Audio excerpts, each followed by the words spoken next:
Have your sports curiosity cured. And again, a guy he knows well, a former teammate for several years.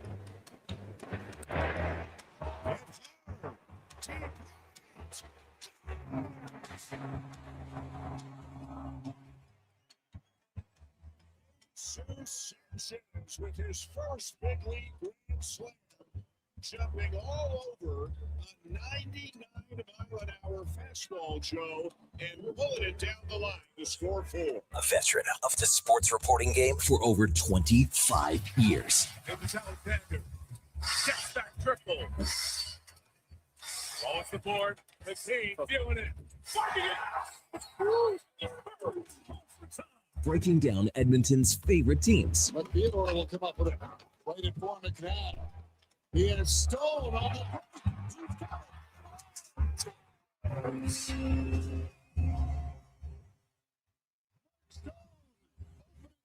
the Game 4 after being the wide receiver. He was open well that way and got the touchdown pass. This is Sports 1440 and the Kevin Karius Show.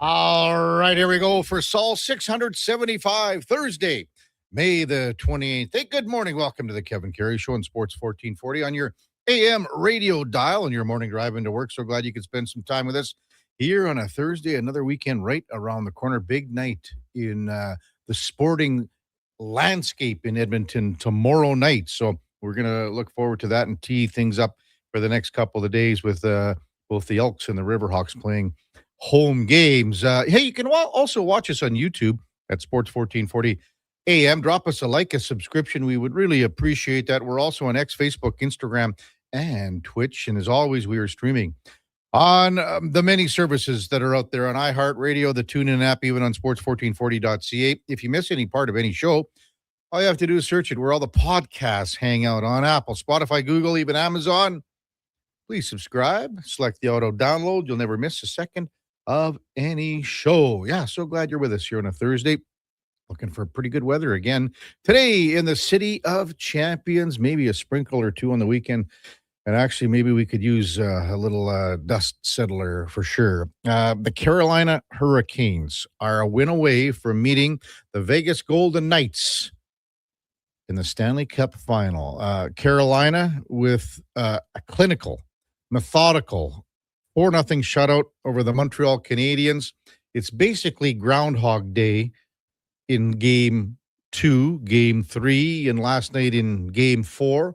The Montreal Canadiens are just suffocated, can't generate anything, can't forecheck, can't generate any offense whatsoever. And the Carolina Hurricanes pounce on some mistakes and score, and are now, again, just a win away from a Stanley Cup final appearance. Jakob Dobish, I mean, there isn't anything much more that this guy can do to keep Montreal in this series. 3 goals against yesterday. The fourth goal was an empty netter, in case you missed it. 39 saves he made on 42 shots. The Canes had like around 100 shot attempts. You know, Montreal's trying. They're trying hard, but they're just not getting anything done. I thought maybe when Montreal had those 2 power play opportunities in the first period, there was a chance for them to maybe create a little momentum, get that first goal. I mean, we talked about it with David Schlemko yesterday. That first goal, so big. I mean, Carolina scored the first goal every game this series, but Carolina killed those 2 penalties back-to-back in the first period, and then scored a power play goal. And it was almost like too easy of a goal because, you know, they scored almost immediately with a good play with Ehlers coming off the bench and a nice setup, not much of a chance, you know, for Jakob Dobish. But when you look at, again, the shots that Montreal's trying to generate and the shots that they are getting, this is crazy to see 43 shots in a 3-game span. That's an NHL playoff record.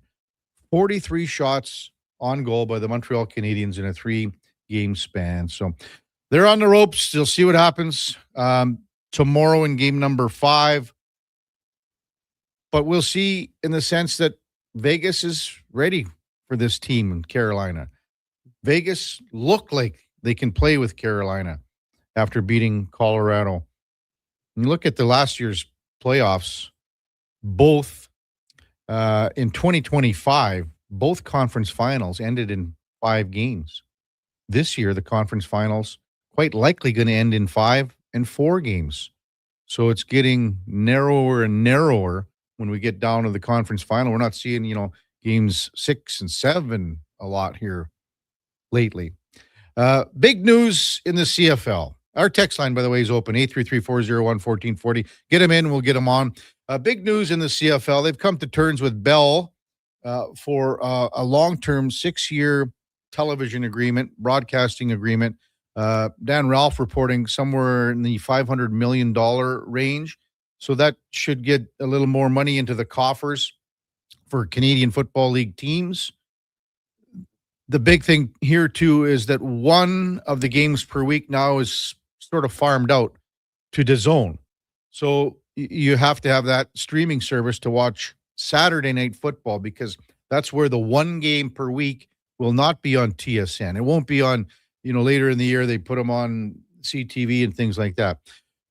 But this is the way of how broadcast deals are done now. Look at the NFL, the many streaming services that they are going towards. Look at the NHL with, Monday night prime games. This is just another area where sports leagues are trying to find more revenue, and the streaming services are the way to go. So if you don't have DAZN, you wouldn't be able to see Saturday Night Football, but obviously you can pick it up and see what happens from there. Excuse me. So 6 years. It's a $500 million deal. That's not confirmed. I was surprised that they didn't put that out, the league, saying what the number was. But again, Dan Ralph, Canadian Press, reporting that it's $500 million. Tomorrow, it's the not all night at Clark as the Edmonton Elks take on the Calgary Stampeders, the final preseason game. I was down at the Double E practice yesterday and didn't get there in time to see the practice itself because they actually finished a little earlier. But just kind of looking around Clark, it's going to be a neat field tomorrow night. Now, the one thing that I didn't understand is the game's not sold out. And I don't understand that because of the season ticket base and the fact that there's only going to be 6,000 seats available. And we might be off by 100 or so, but that's what I was told yesterday down at Clark. So to me, I thought that this was going to be a no-brainer to have a sellout for just 6,000 fans because it's this is not going to happen again, I don't think. Preseason games are hit and miss. They always are in the CFL. Last week's game was at the Starlight facility, Starlight Field in Victoria, where the Elks beat the BC Lions. So this is a little different. I just assumed with the season ticket base and with everything else that it would be sold out. Maybe it gets sold out here today or tomorrow, and maybe people are waiting on weather. Hard to say, but that was befuddling to me when I found out yesterday that it was not sold out. I just assumed that it was going to be. Last night in the Memorial Cup, Everett beat Kelowna 4-0. So it'll be Chicoutimi and Everett in the semifinal. The winner goes on to play Kitchener in Sunday's final. Landon DuPont in pregame warm-up for Everett. This is the consensus number 1 draft pick next year. He's just, he's a young defenseman, but having 2 incredible years so far. Exceptional status last year and, just an incredible defenseman. He tweaked his knee or something in warm-up, and I don't know if it happened in warm-up. We'll see if it will take him out of the game on tomorrow night for the semifinal. But he didn't play. He was taken out. He was a scratch after warm-up, and if it was a tweak or it happened, it was just an innocent-looking play. We'll see if we can get some clarity on that. a little later in the show. And in the NBA, it's game number 6, OKC and San Antonio. Tonight, will it go to a game 7? Paul Sear is going to join us at 7:20. We'll discuss that. Hey, it's 7:10. Let's welcome in the Duke of Delburne.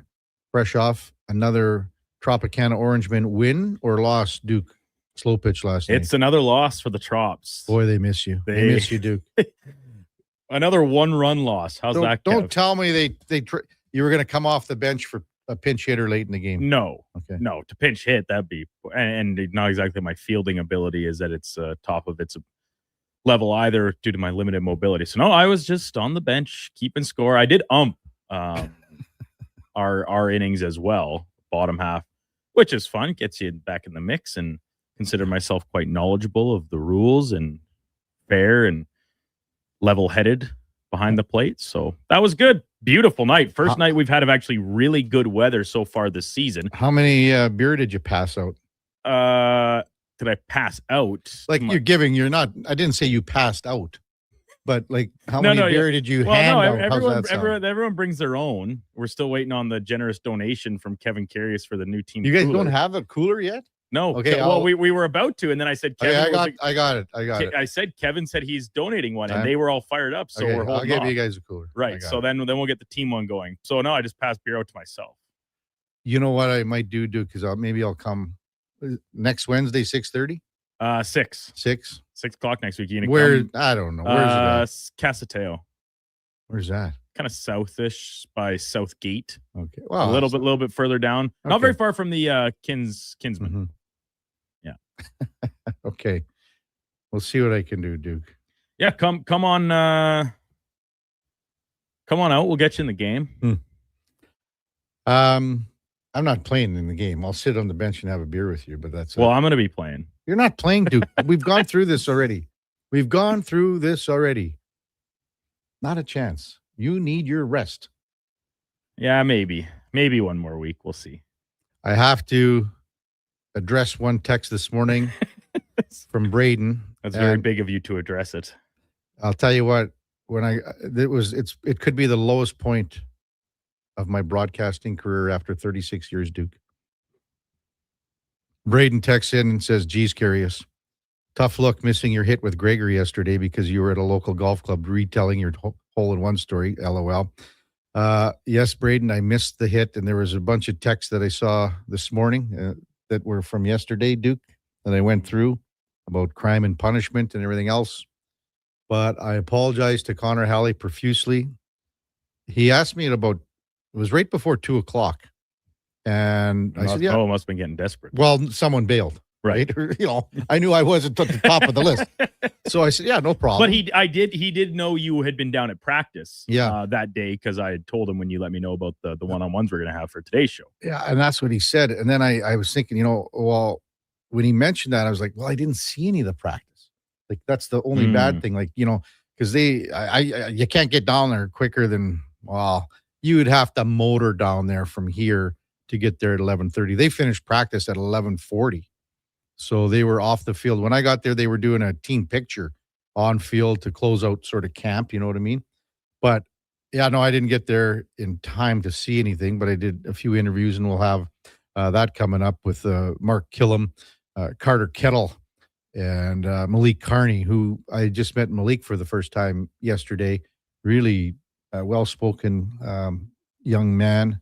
Not young man anymore, I guess, but a really well-spoken player, and he's going to be a big key to this defense, a big part of this defense in the sense that he's going to be bringing the heat. But he talked about sacks too. Like it's not all sacks for him. It's pressure. It's getting, the amount where another player can benefit from the pressure that he's going to be giving. And Carter Kettle was great too. I mean, he had a big game last week in his CFL debut in the preseason, but he's fired up to play tomorrow night at Clark Stadium. And it's going to be, I think the atmosphere is going to be neat. So we'll have those interviews later. I think we might even go to Mark Killam a little bit earlier in the show. Duke will check into that situation. But coming up on the big program, we're going to switch gears, talk basketball with Paul Sear. You hear him every week, 10 to 12 on Saturdays with Hoop City. Will Wemby come back with a big performance in game number 6 tonight after sort of being invisible in game number 5?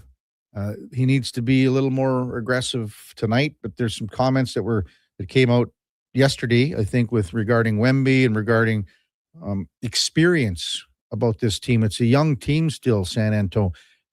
How much does experience come into play here? So we'll discuss that with Paul Sir coming up right after the break. Also on the big program, Mark Spector in his usual 8 o'clock time slot. We've got Frank Saravalli from Frankly Hockey at 8:20. Tons to discuss with Frank across the league with coaching vacancies, interviews, etc. As mentioned, tomorrow night we got the Double E at Clark. Then down in the River Valley at Remax Field, the Edmonton Riverhawks with their home opener. And Steve Hogle, the Edmonton Riverhawks fun advisor, will be with us at 9 bells. I don't know if you saw the uniforms for, I believe it's the Saturday or Sunday game, Duke. Did you see those? The tree hugger uniforms? Look pretty sharp. I mean, the pants look like tree trunks. Yeah. I mean, if you take a close look at them. But they've got so many things lined up. I don't think they're doing the tall queens, short kings, Duke, this year. Brutal. Because you didn't show up last year. Yeah, probably was a big dent in their Very bottom line disappointing. for that specific outing.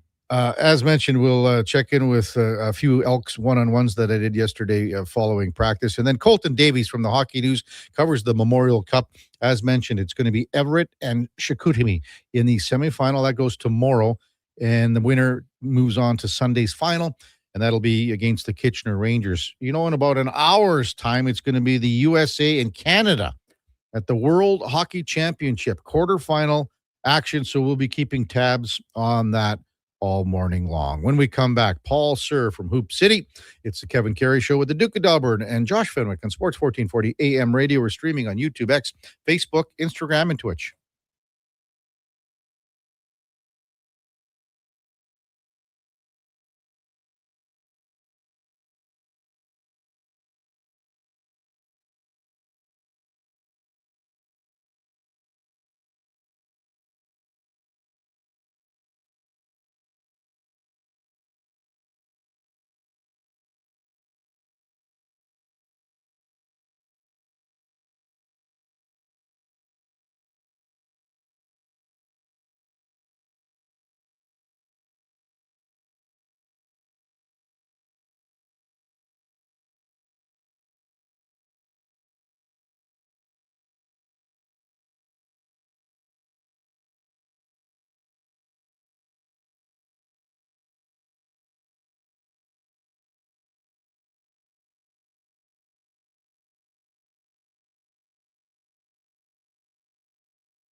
Have your sports curiosity cured with the Kevin Karius Show. This is Sports 1440.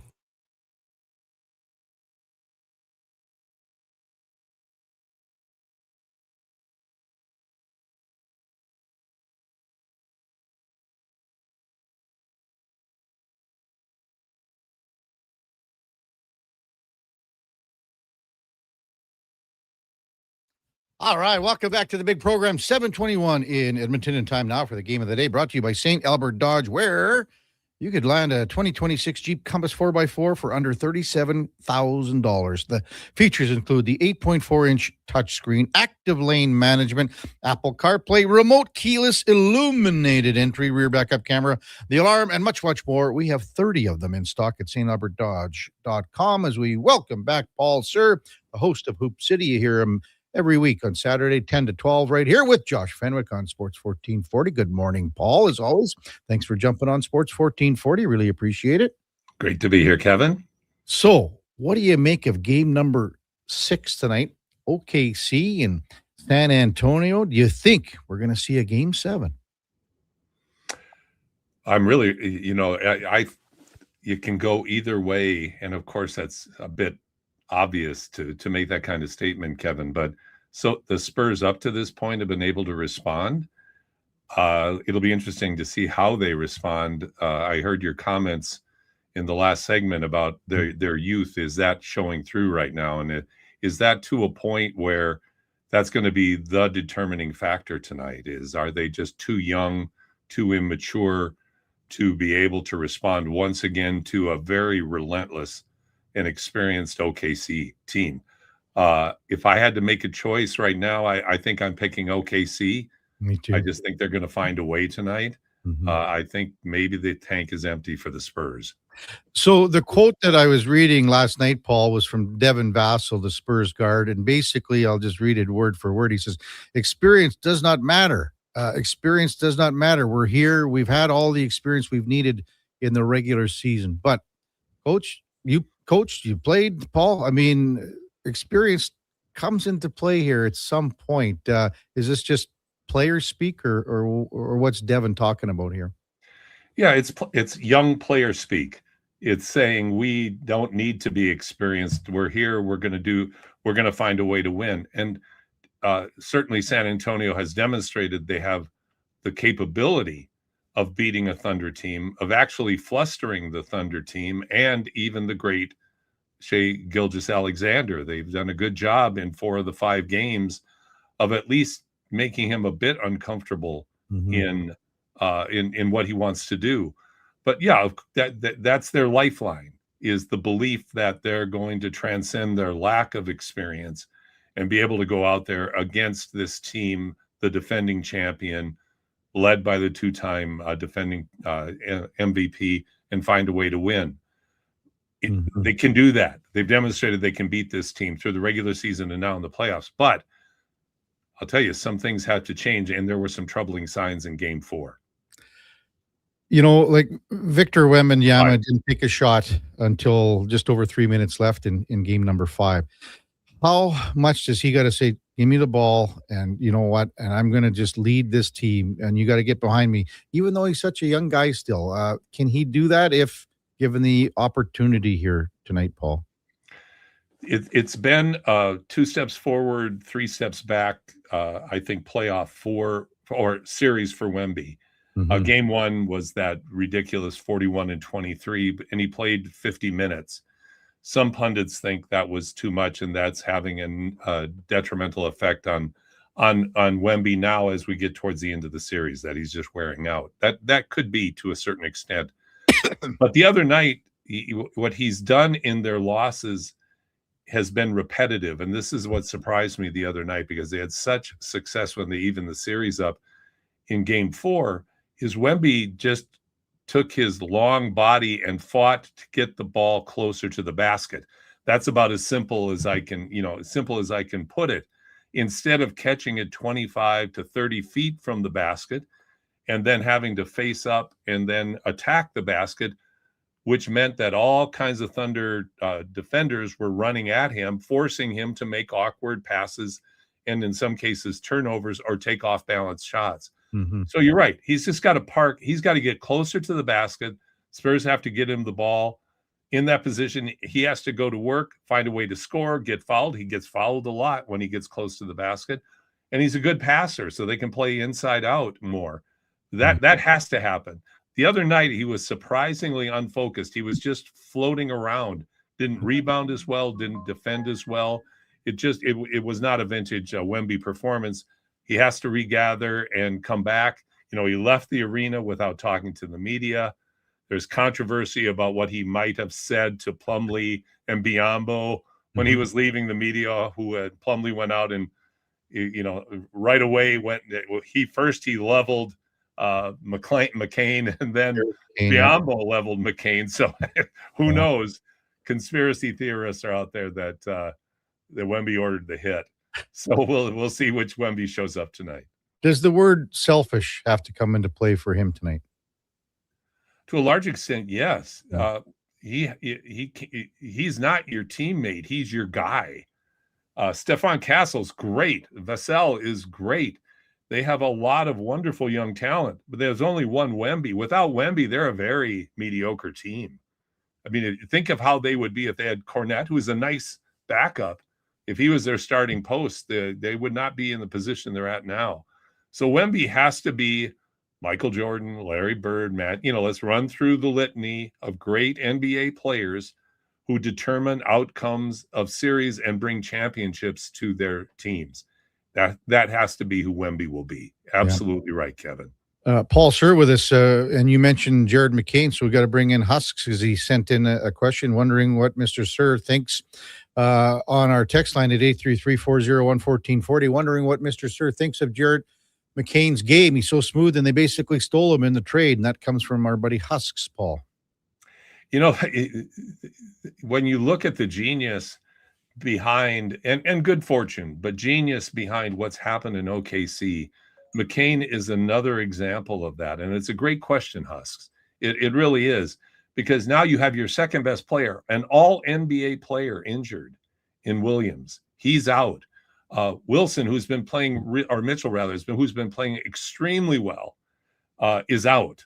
And what happens? The player that you brought in, McCain from Philadelphia, as Husk said, stole for a bunch of draft picks, comes in and is a difference maker, absolute difference maker. In fact, the bench play of OKC has been the difference in this series, because the Caruso at times looks like Curry, the way he's shooting the ball. And then and I forget the Williams name of the third Williams on the team, who's come in and has played hardly at all, and he's hitting shots. So Husk, to your point, McCain has been an unbelievable revelation. What confidence, what capacity, what a pro come in and make such a difference in helping San Antonio have a 3-2 lead in the series. Did you see, Paul, his comment following the foul by Mason Plumlee? I did not. Okay, let me read it to you because I was looking at it last night. I thought it was quite funny. So both former Duke Blue Devils. And so Plumlee fouled McCain hard, late. And here was his line. He said, "I was crazy. I didn't expect it. And we were at the free throw line. I was like, what'd you do that for, man?" Just asking him a question. And he was like, "I got another one for you too," he says. Jeez. God, Plumlee. I'll tell you, like you would expect a Dookie not to be a caveman. So good for McCain to bring that out, because, there's 20 seconds to go. You're the last guy you're riding pine all the time. And you go out and you hammer a guy. Highly unexpected, but good for McCain. And the guy apparently just brims with confidence, and you can certainly see that. He's been a real difference maker. Yeah, for sure. Paul Sir from Hoop City with us on Sports 1440. I'm going to let Josh in here in about 1 second because he's not ready to go as usual. He's some guy missing Gregor's hits here. But I was reading a line too about the New York Knicks because I wanted to pivot there because they're awaiting the winner here, obviously. And I loved the fact that they're bringing in all their old players and putting them courtside, and guys like Patrick Ewing and Starks and all Bernard King. I just love that. And you and I are old souls, Paul. And when I see all these guys, and I remember watching, so many great series with Houston in the 90s. It was that crazy day with the O.J. Simpson chase, and they were going back and forth. Wow. Remember that with Houston and the Knicks? I just remember those days. But I just wanted to maybe get your thoughts on the organization, and maybe the Knicks are finally figuring it out that the past is so important to what their future lies for them ahead. That's a great observation. And the first thing I would say is San Antonio has always done that and continues to do it. Tim Duncan and his dreadlocks is there right now. That's a weird look. You always think of Duncan as the close shaved head, but now he's got dreads going. But I digress. But the Spurs have always been very good at celebrating a more recent successful past. To have the Knicks do that is great. James Dolan, their owner, has received a lot of criticism for being somewhat oblivious to the history of the New York Knicks, and he seems to have figured it out. I go back a lot further, Kevin, because they have Clyde Frazier, who's the oldest guy with no gray hair in the world with the loudest, wildest suits. But Clyde is still very, very active in the Knicks organization, still doing radio. And he was part of their 1970 and 1973 championship teams, and I watched those games. Wow. So, yeah, to be able to celebrate by bringing back your past is really critical. And you mentioned the word old soul, Kevin, and I think Jalen Brunson is an old soul. There you go, yeah. Like, he's a heart of a champion. He doesn't get into the hype. He doesn't let the sizzle of New York fluster him. He's a 5'11" dynamo. I'll tell you, whoever they play, it's going to be hard to root against the Knicks for me, because that is a gutsy, fun team to watch. The night the big man walked, Paul, Willis Reed. Willis Reed comes walking out, torn up knee, hits the first shot, and then goes out. Clyde has 36, and they go on to win. Yeah. Josh, you want to chime in here? Yeah, old souls. Aren't you guys just old? Yeah, we're old. Yeah, yes, youngster. We get to your point, okay? Don't start reminding us of that. So, Paul, first question here. I just want to know if you know anybody who predicted a Knicks sweep and was called crazy for that prediction. Well, Mark Majot, I'm sure, is one of them, certainly. Any rabid Knicks fan would have called it. I don't think anybody anticipated this kind of run. And one of the defaults that people run to is they say, yeah, but the East is so bad. These Cleveland was a good team physically. Mentally, you can certainly question their toughness, but I don't think anybody predicted this. I certainly didn't hear anybody, but they are on a roll, and it's a convincing roll. Of course, we all anticipate whoever they play out of the West will be a much different, much tougher matchup. But I mentioned this in a blog I wrote yesterday. Don't count the Knicks out. Don't just say, they've played nobody, they're going to get rolled by whoever's in the West. They deserve the respect to say, we better wait and see, because this Knicks team, this is a historic run. Yeah. One more, Joshy. Yeah. You talk about the mental fortitude of the Cavaliers. Did you expect to see them essentially just like giving up in Game 7 the way they did? Like, not just the players, but the bench and the fans and everything, except for Donovan Mitchell. Like, did you expect that at all? I did. And it's not a compliment on my part, certainly, because they just look like a beaten group, and they played like a beaten group, and they behaved like a beaten group. And I really expected Kenny Atkinson to be cleaning his desk out the next day, but apparently they've stuck with him. I mean, when you got a coach getting up there and in front of the media and saying, well, we won 2 out of 3 games according to analytics. If you ever wanted another reason on the pile about 20 feet high that I have about why I hate analytics, there's one. We won according to analytics. What an idiotic statement to make. So, yeah, they just lack they lack character. If this is the team they're going to build with, something's got to change. I have a theory. It's a Samson theory from the Old Testament, and that is if Harden shaves his beard, he will have more success. So I think he's got to make a change. I think Sure. Harden's got to go Luka. He's got to come back buff and a closely trimmed beard. I think they have a shot then. Why not? Paul Sir with us on Sports 1440. I want to switch gears to the Stingers because they're heading to Central Alberta. Calgary's coming up for a game on Sunday. And I'll tell you what, the Stingers, they could be 3-0, but as you know, with the target score and how the parity is and how the endings of these games work, they've lost, 2 games by 4 points. They could be 3-0, but they're 1-2. How close are they, Paul, to being like a 3-0 team instead of a 1-2 team? Oh, they're real close. They've had a problem so far closing games out. Obviously, losing the 2 real close games. It's a little bit of a historical thing with the Stingers. Like if you look over the last 2 years, that's kind of been one of their MOs is they've lost a lot of close games. So they've got to figure that out. They just made an addition, and I'm sorry, Isaiah is the first name of the player that they just added. He's a real good player, and he's a big kid. So they're going to bring in they're going to continue to try to bring in talent, as is everybody across the CEBL, but they're close. And Calgary they're off to a bad start too. They're going to go in 0-3. Nice effort to go down to Southern Alberta, to go to Central Alberta. And then I believe they go down to Southern Alberta for a game in Lethbridge as well. So trying to reach out across the province.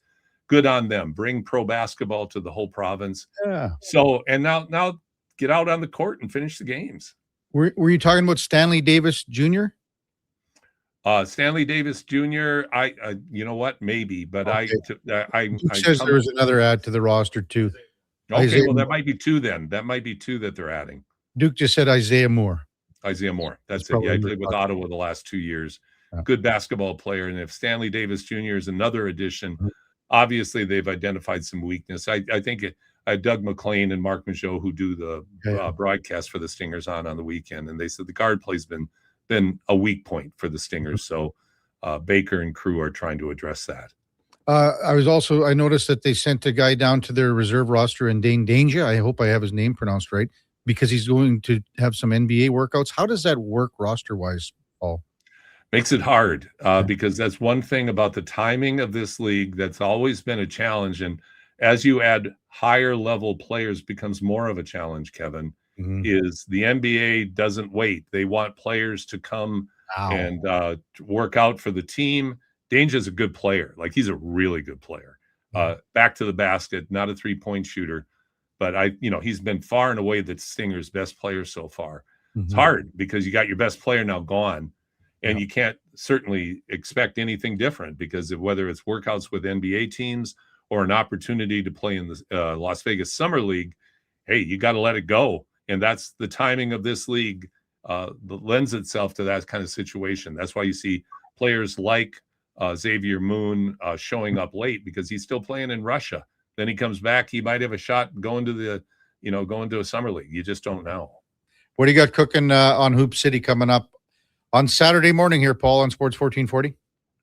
I'm really excited about the show we put together, and a couple of other pieces we are hoping will come in.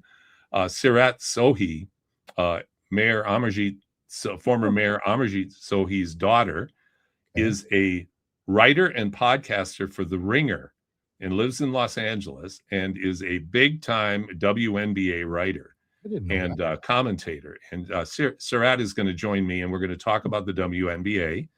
I also have on our community champion segment, the Dunkley family. Ryan Dunkley, great player for the Golden Bears back in the 90s, and has 3 kids. His son plays at the U of A. His daughter is going to Mount Royal, and he has an all-city daughter at Ross Shep. So we're going to have them on this weekend, and it's going to be a fun show to have the Dunkley family on. They've given so much to the community. Did Ryan play with Steve? No, he's a little bit older than Steve. A bit older? Okay. Yeah, a bit older. And so they played against each other often, often down on rat ball runs. But Ryan, that was a tough player. That was one tough player. He was a big body, wasn't he? He was big and mean, and he had a real mentality out there, and that really, I think, defined that era of Golden Bear basketball. That was one tough squad, and Ryan was one of their leaders. So excited to have them on for sure. And working on a couple of other things. So yeah, that was like Don Horwood had some great teams back. When I got here in '98, that was one of my Don Horwood still, Paul, ranks in my top 5 interviews, guys to interview, women to interview, whoever. Since I got in this business 36 years ago. Yeah, Don Horwood. Don Horwood, what a personality. Do I have time for a real quick story? For sure, yeah. Yeah.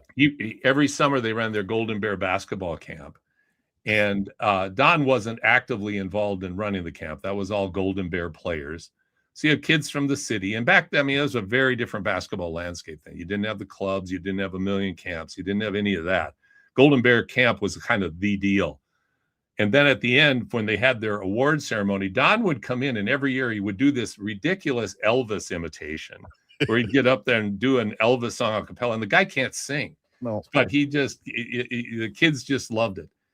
And one final story is our family arrived in Edmonton in August of 1987. And I remember it distinctly, driving around and listening to Brian Hall and John Short. It's the middle of August, and they're talking about hockey. And I remember Halsey had one comment about some 6th-round draft pick from 15 years ago. And I go, what planet am I on? I'm from the States. We talk about basketball, baseball. And then Horwood gets on, and he does his, what is it? It's time for basketball. And Horwood was this just complete animated promoter. He did so much for the game. Way beyond that, on the court, tough, great, hard-nosed coach, 3 national championships. But you're right. Don Horwood is one of the sports figures that's iconic in the community, and still to this day, in my opinion, does not get enough affection and attention for all he accomplished and brought to this city. Yeah, you're 100% right. When we had the half-hour show at Global, he used to come in studio quite frequently, and that's where we started to develop a little bit of chemistry between host and guest. And you're exactly right about the Elvis. He came in one night with his black Elvis jacket on, and he tried to do some singing, and I couldn't stop laughing. It was how bad it was. It was just terrible. Nobody had more fun doing it than Don. Yeah. And the other one quick one too with you, Paul, with Don, is he said to me once, I said, Don, you're an old man coaching these kids. I would just get him going. And he goes, if you don't look in the mirror, the kids all stay the same age. He was never one that was short for a story. Yeah. Do you mind one more? Because this for sure, Paul. Yeah. Okay. For sure. I emceed the CCA National Championship banquet that was being held at Keano College up in Fort McMurray. And Don was the keynote speaker. And so I introduced Don. Don gets up there, and Don has told the same jokes for the past 40 years. When he starts off any talk, he tells the same stories. They're great stories, but the joke was something about the sexual revolution of the 1970s. And literally, he went through the joke, and he was poking fun at me, and I can't remember the joke itself, but nobody laughed. And Don looks at me and he goes, maybe I need some new material. It was dead silent, absolute dull thud. Unfazed, went on, gave a great speech. Don, icon, absolute icon. There's so many guys listening to the last 10 minutes in town that played for Don or, went to games and watched the Golden Bears basketball for the long tenure that he was here. I guess it's been 20 years almost since he left the program. It was in 2008, I think. So, but they're getting a smile on their face, Paul, and you made me smile with a couple of those stories for sure. Have a great show on Saturday, Paul. I'm sure we'll talk to you next week as we tee up the NBA Finals. Looking forward to it, Kevin. Thanks so much. Take Paul, care. Sir, from Hoop City, you hear it every Saturday from 10 to 12 with Josh Fenwick. And that's the game of the day, brought to you by St. Albert Dodge, where, again, you can get a 2026 Jeep Compass 4x4 for under $37,000. Check them out at stalbertdodge.com. I'm going to have to see how Don's doing. I know Don Horwood, I know he's been out on the island for a number of years now in retirement, but I haven't really Ask too many old U of A guys about him. Maybe someone can text in too. What does that mean, Josh? I don't know what that means. What does that mean? Erasure, Kevin. Erasure. I said the Knicks would sweep on Saturday, and they call me crazy. They call me insane. Josh Fenwick was afforded the opportunity to ask a question of one of the leading basketball voices across this entire country, and he took the opportunity to try and pat himself on the back. That I did. Wow. And bold strategy. I would do it again. But you don't think they have a chance in the finals? I think he'd probably go 6 games. Okay. I want the Knicks to win this year so bad it's not even funny. Hey, fair enough. When we come back, we'll get to some of your texts, 833-401-1440. Kevin Karius, Duke of Delburne, Josh Fenwick on Sports 1440 AM radio.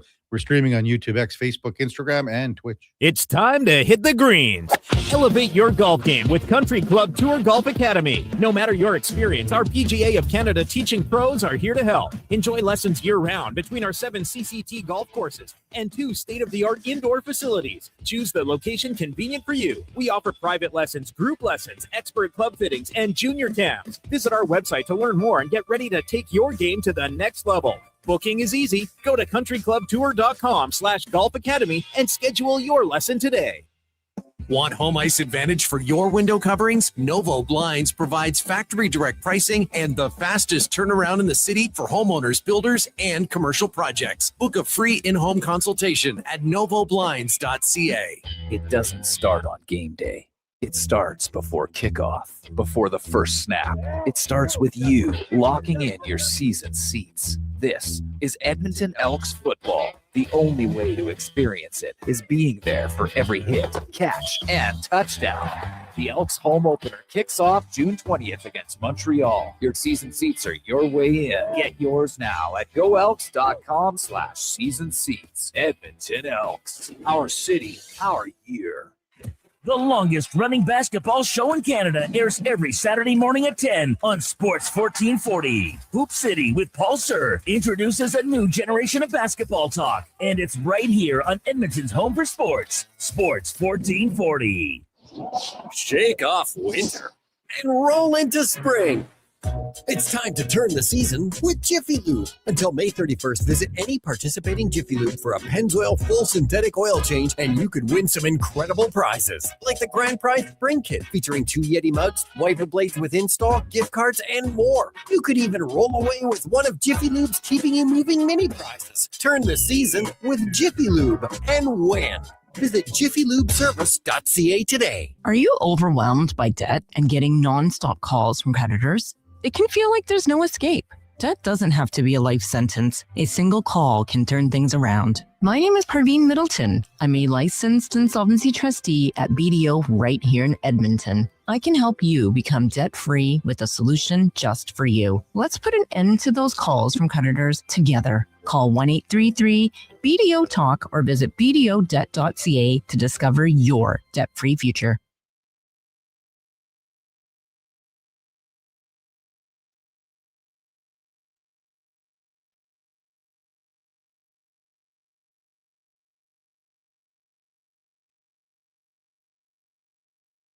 You're listening to Sports 1440 and watch us on YouTube, Facebook, and X. Sports 24/7. We are Sports 1440.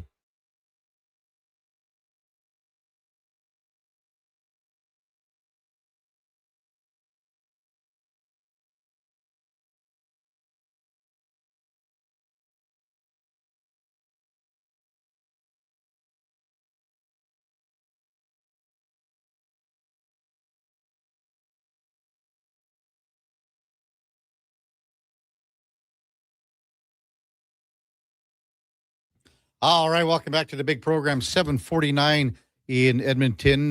Coming up on the big program, we'll have some interviews that I did with 3 members of the Double E, head coach Mark Killam, wide receiver Carter Kettle, and defensive lineman Malik Carney. I think we'll have Mark Killam coming up in the 8 o'clock hour. We'll run him about 8:40. Then at 9:20-ish, we'll do one of Kettle. And then a little bit later at 10 o'clock, we'll do one of Kettle again or Malik Carney. And again, these guys are so fired up for this season. And, every team is at this stage of the year. That's just the way it goes, because optimism is always running high. But for some reason, this year's edition of the Double E, it's taken a long time. Last year was the first step to try to dig themselves out of this hole as a franchise that they kept digging and digging and getting deeper and deeper for the better part of 6, 7, 8 years. Because after they won the Grey Cup in 2015, there was another okay year, really. They made the playoffs. But after that, it's been dry. I mean, the wins have been few and far between. The thing that's been few and far between are empty seats, because there's the bodies that aren't in between them. When you look at the lower bowl at Commonwealth Stadium, it's been tough to see the amount of fans, or lack thereof, going out to the games. Will winning help? It always does. But you have to get to that stage. Last year, they got out of the gates poorly and were chasing the 8 ball all season long. They have to get off to a good start. And a win tomorrow night, even though it is still preseason, is a big, big deal, I think. I forgot to mention in the opening segment that the Jays beat Miami 2-1 yesterday afternoon. It was an 11 o'clock start. Kaz Okamoto with a home run. It was comical watching, and I was actually listening to the game a little bit more too when I got home from the Double E. Miami starter Yuri Perez. So he's looking at the Toronto Blue Jays dugout, and John Schneider was not happy about that, because he just looked like a young guy on the mound that didn't know what he should be doing. And this is the main thing that I think that the Jays were mad about is the day prior, Sandy Alcantara. I mean, he couldn't hit the broadside of a barn. How many guys did he hit? He hit so many guys. We were talking about it yesterday. Duke couldn't remember the guys that he hit that got hurt because there were that many. So I think that the Blue Jays took, they weren't happy about that. And, it's funny. I think Perez then ended up slipping on the dugout steps and pulling a hammy and didn't return to the game. So a little bit of karma there. Text 833-401-1440. We'll get to them as the morning progresses. There's a couple in here as well. I think the Duke's got a question for in or out about the no-show yesterday on Jason Greger's show. The thing I wasn't doing, Duke, was a puzzle. Because wasn't that what when Greger hit? Yeah, that's what Greger was doing when he got a little just absent-minded and was so engrossed in his puzzling as a few weeks ago that he missed the 7:20 slot with you and Eddie, only to circle around at 7:40, which, to your credit, you also tried to do, right? You texted or called Connor back and said, hey, sorry. Was out and about. I'm good to go whenever. Connor's like, hey, sorry, Chief. We're done. Missed your slot. This is showbiz, baby. you missed your audition time. It's over for you. Yeah, I missed my slot. Okay, Kevin, I wonder if this might serve as moving forward, a chance to redeem yourself will come in the form of making an appearance on another show. No, I'm not going on Frank's show. Well, not where I was going. Because think about it. Remember, if we recall back to some of our early days, we would schedule Declan Kruger for hits on this program to talk college football, college basketball, Elks, any number of things, really. And he missed a couple of them, slept through them, was not available, whatever the case. I recognize that I would not be able to book Declan again with you hosting, because if he missed out again, then all of a sudden your feelings turn a little bit more towards frustration as opposed to understanding. So instead, when you'd be on holiday and I'd be hosting kind of the B team version of this show for a week or two, I'd be like, hey, there's a chance for Declan to get some redemption. So now, in your case, whether it be making an appearance on the Lowdown, Fantasy Frenzy, or and hey, this is with all due respect to my good friend Connor Halley, when Gregor's on holiday and there's a little bit more leeway on the show, maybe you make an appearance there to redeem yourself. Okay. Then you can get back in the regular cycle of the premier 2 to 6 program on this station. Yeah. As I said, I wasn't originally thought of to be a part of this show yesterday. It's like the show's already started and you get the text. You're like, hey, can you come on at this time today? And we've all been there. Like Someone on the producer side, you're kind of scrambling all of a sudden to refill a spot that you thought was taken care of. So I'm sure Connor was leaning on what he thought would be a reliable and steadfast possibility. I mean, the picture of professionalism is Kevin Karius. I almost wish that I would have been on a day drunk or something like that, like bomb. Like I can't remember if it was when I was producing or filling in on the post-game show, and this was like a Friday or Saturday game, and I sent you like Landon Farrar was unavailable because he was working a Canucks game or something. Send you a text and say, hey, Kev, can you hop on for 10 minutes to talk some others? And you text me back, nope, had too many wines already. And it's like, hey, fair enough. Yeah. Appreciate the heads up rather than just coming on here and letting her buck a little free ball. It was a total clear afternoon. Like I did the garden, I did a couple of things, I walked the dog, and then it's like 4:15. Let's go for a run. I felt bad about it.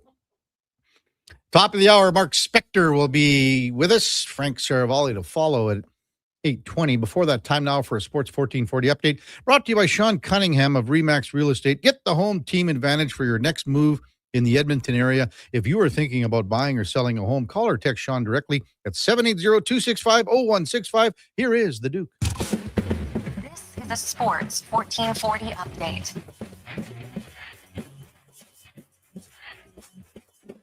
Carolina Hurricanes find themselves one win away from returning to the Stanley Cup final for the first time since 2006 after blanking the Canadiens 4-0 last night in game number 4 from Montreal. Sebastian Aho's first period power play marker stood as the game winner, while Freddie Anderson made 18 saves for the shutout, his 5th career playoff shutout in a Hurricanes uniform, which sets a new franchise record.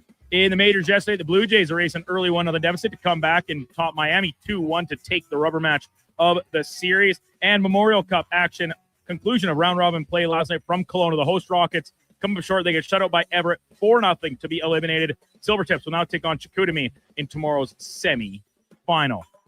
IIHF World Hockey Championships quarterfinals get underway this morning. Canada will take on the United States coming up here about 20 minutes after the top of the hour. At the same time, Finland will play Czechia, and still to come, Swiss against the Swedes and Norway taking on Latvia. Coming up in hour 2 of the Kevin Karius Show, we'll be joined by Sportsnet's Mark Spector, Frank Saravalli from Victory Plus TV, and we'll hear from Edmonton Elks head coach Mark Killam. I'm Brandon Douglas at your Sports 1440 update.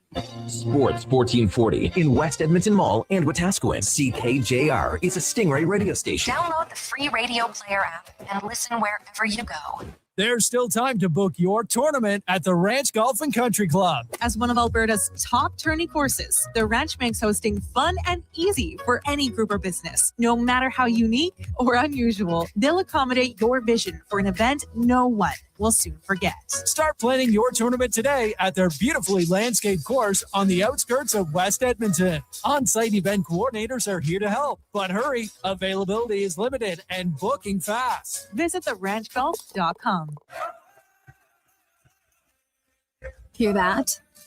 That's your entry calling. Go Auto is sending you to the biggest football event in the world, live in Vancouver, with tickets, flights, and a hotel stay for 2. To enter the contest, just text GAME to 780-777-7777. That's GAME to 780 all sevens. Go Auto, get in the game. If you've got a smart speaker, get it to play Sports 1440. And it doesn't matter when you listen as we roll out the Sports Talk 24 hours a day, 7 days a week. Edmonton's home for sports radio is Sports 1440. Hi, Edmonton. Are you ready to serve up some summer fun? Join Subaru at the Edmonton Expo Center on June 13th from 11 a.m. to 2 p.m. for a free family-friendly tennis event designed for all ages from 3 to 83. Whether you're a seasoned player or have never picked up a racket, come to have fun and celebrate the start of tennis season in a comfortable indoor space. Register today at edmontontennis.ca. Make some memories and welcome summer with Subaru. Welcome to Uncommon. Bashaw Concrete Products. From concrete and septic tanks to blocks, precast water pads, Jersey barriers and aggregates. Farmers, contractors, homeowners. Plan your next project at BashawConcrete.com. Family owned. Over 60 years pouring. Bashaw Concrete Products. Once again, start here. BashawConcrete.com.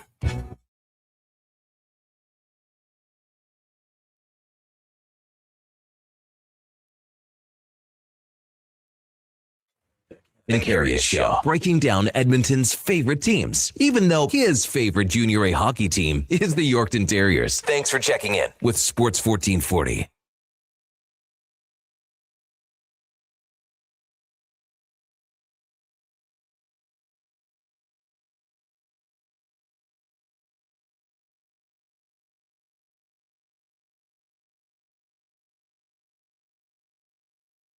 All right, welcome back to the big program. 8 o'clock in Edmonton, and time now for On the Mark. Brought to you by Northgate Chevrolet Buick GMC. Summer's here, and before you do anything, stop in and see the good folks at Northgate. See the brand new Autoplex. It's a massive indoor sales room only at northgategm.com as we welcome in Mark Spector from Rogers Sportsnet. Good morning, Spec. Get the garden in yesterday? Got the garden in. Walked the dog. Wow. Went for a run, Spec. Went for a run? You're a runner? Yeah. And missed Gregor's show, the hit that I was supposed to do at 4:25.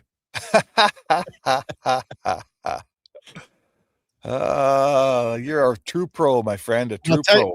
And I'm taking some heat about it. I took some heat yesterday, apparently, on the text line. And then You think? I saw it today when I got in on the text line. And then we've got some text this morning. And the good thing is, I don't know if you remember, Gregor missed a hit for us about a month or so ago. And you know what when he came on, do you know what he said? Or do you remember this or not? No, I don't remember this. So the hit was at 7:20 in the morning. It was right off the bat. He came on at 7:45-ish or so. And he goes, sorry, I was doing a puzzle. At 7 in the morning? Yeah, at 7 in the morning. He wakes up and he does a puzzle. So at least I wasn't doing a puzzle yesterday, Spec. Actually, you don't say I wasn't doing a puzzle. You say I wasn't puzzling. Puzzling has become a verb now. You don't do a puzzle anymore. You puzzle. Yes. Anyway, I thought it was, I felt bad about it because, you never want to let anyone down. But here's the thing. I was an ad at 2:00. So someone bailed. Yeah, well, it's a tough life when so many people want you. Sometimes you forget to satisfy all the needs out there when you're that popular. I get it. It must be hard. Yeah, satisfy the needs. You and I both know that that's not the case. I can't hear you. I got a woodpecker behind me in the bush here. Man, is there really? Because yesterday that was a quite the wild bird that you had in the background. Yeah, I don't know. It might have been a blue jay. I'm not sure what it was, but so behind your right shoulder, is that a fire pit? Is that what that is? Is that where all the wood gets burned? Yeah, that's the fire pit. Yep. And then behind your left shoulder, is that a hot tub? Yeah, in the drink shack. Where's the love shack there with a bar inside? Hey, where's the love shack? The house is over here, but you can't see it. Oh man.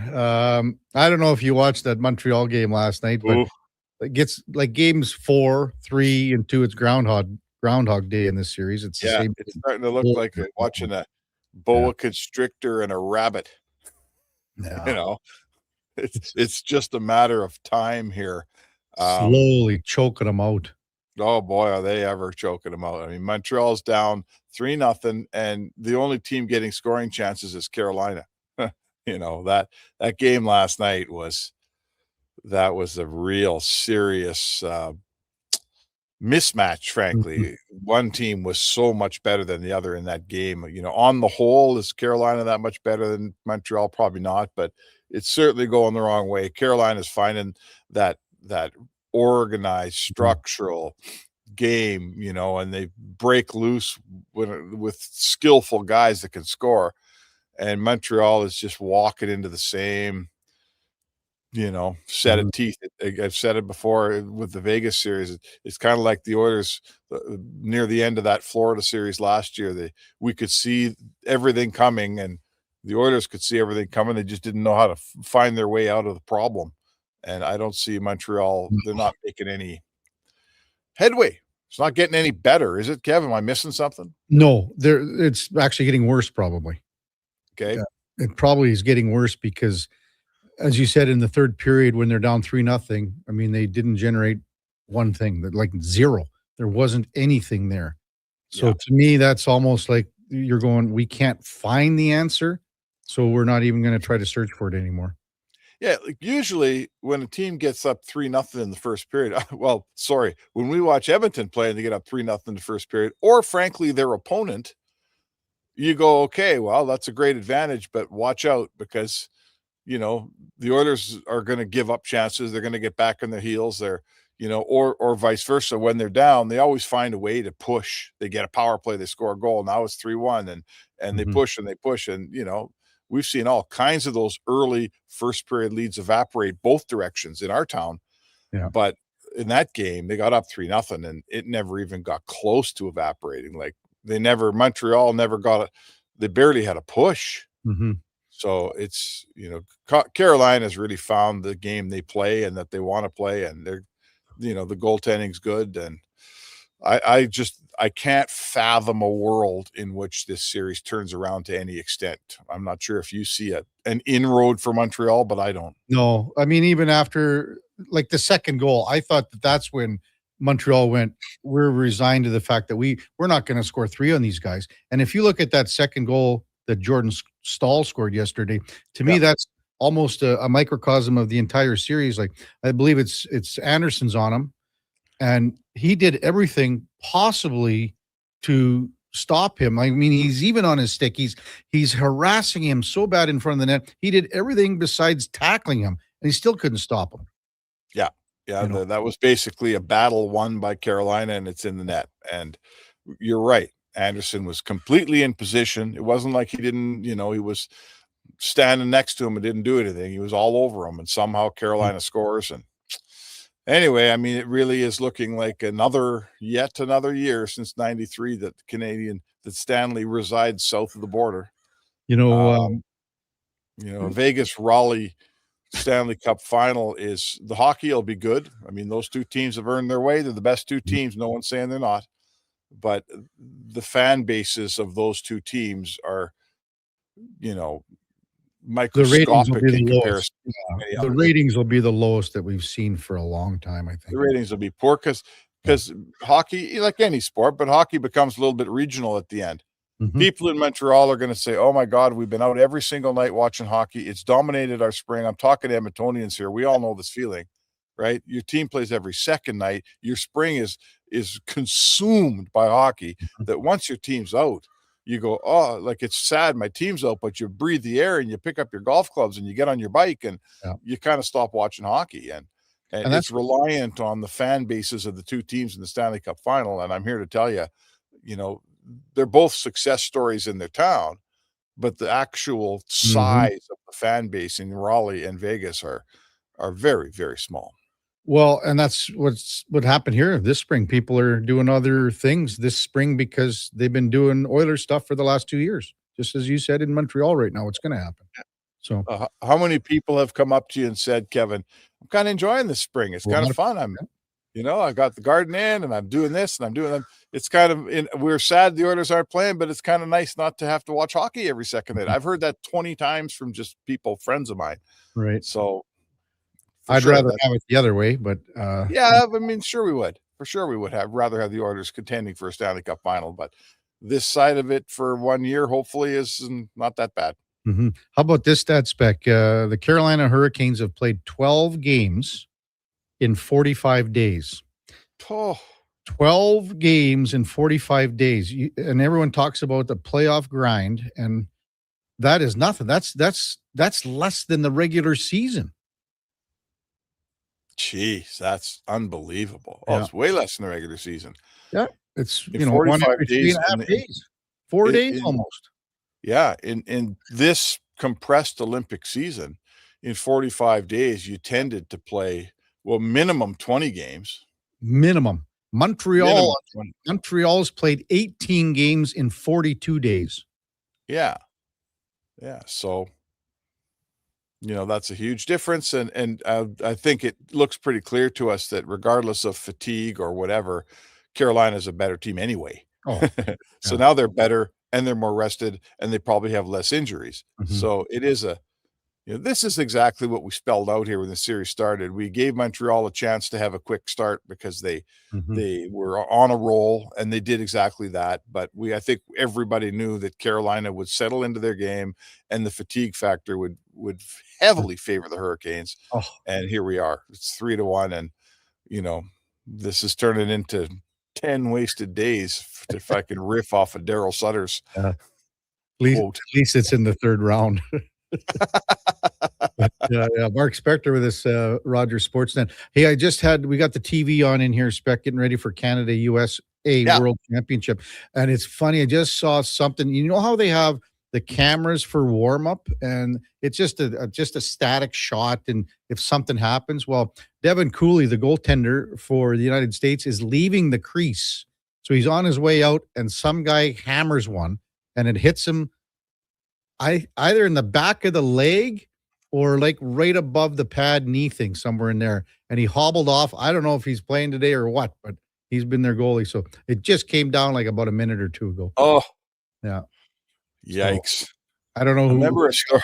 But Remember Ken Lowe from the Oilers telling me a story about how he went out and practiced to tend to some goalie, or I think it was the goalie was hurt, and he's standing there wearing shorts, and he's bent over, and the goalie's there, and Louis DeBrusk comes down the wing. He thinks the drill's still going.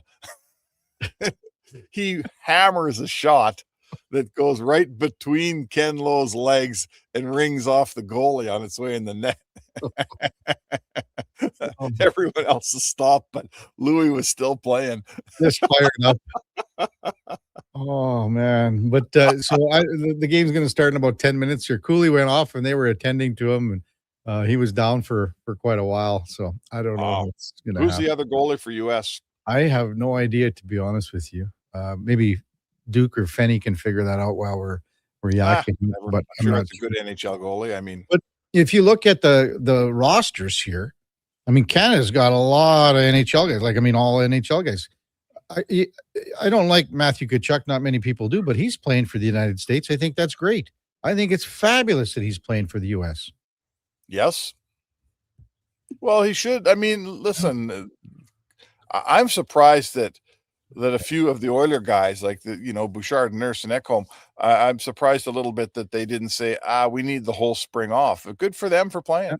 They were healthy and they're playing, and most of them, it looks like they're playing pretty well. Yeah.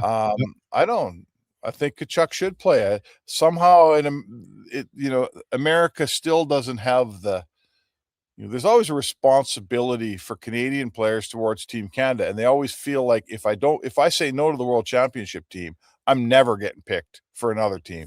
So it's almost a duty here, and it's really never quite been that duty in the United States. Like, I'm looking at their roster right now. Yeah. And they got some good players for sure. They got some young guys like James Higgins and Isaac Howard. But I see a lot of names it's a pretty average looking roster. Joseph Wall's the other goalie. Oh, Joe Wall. Okay, well, there you go.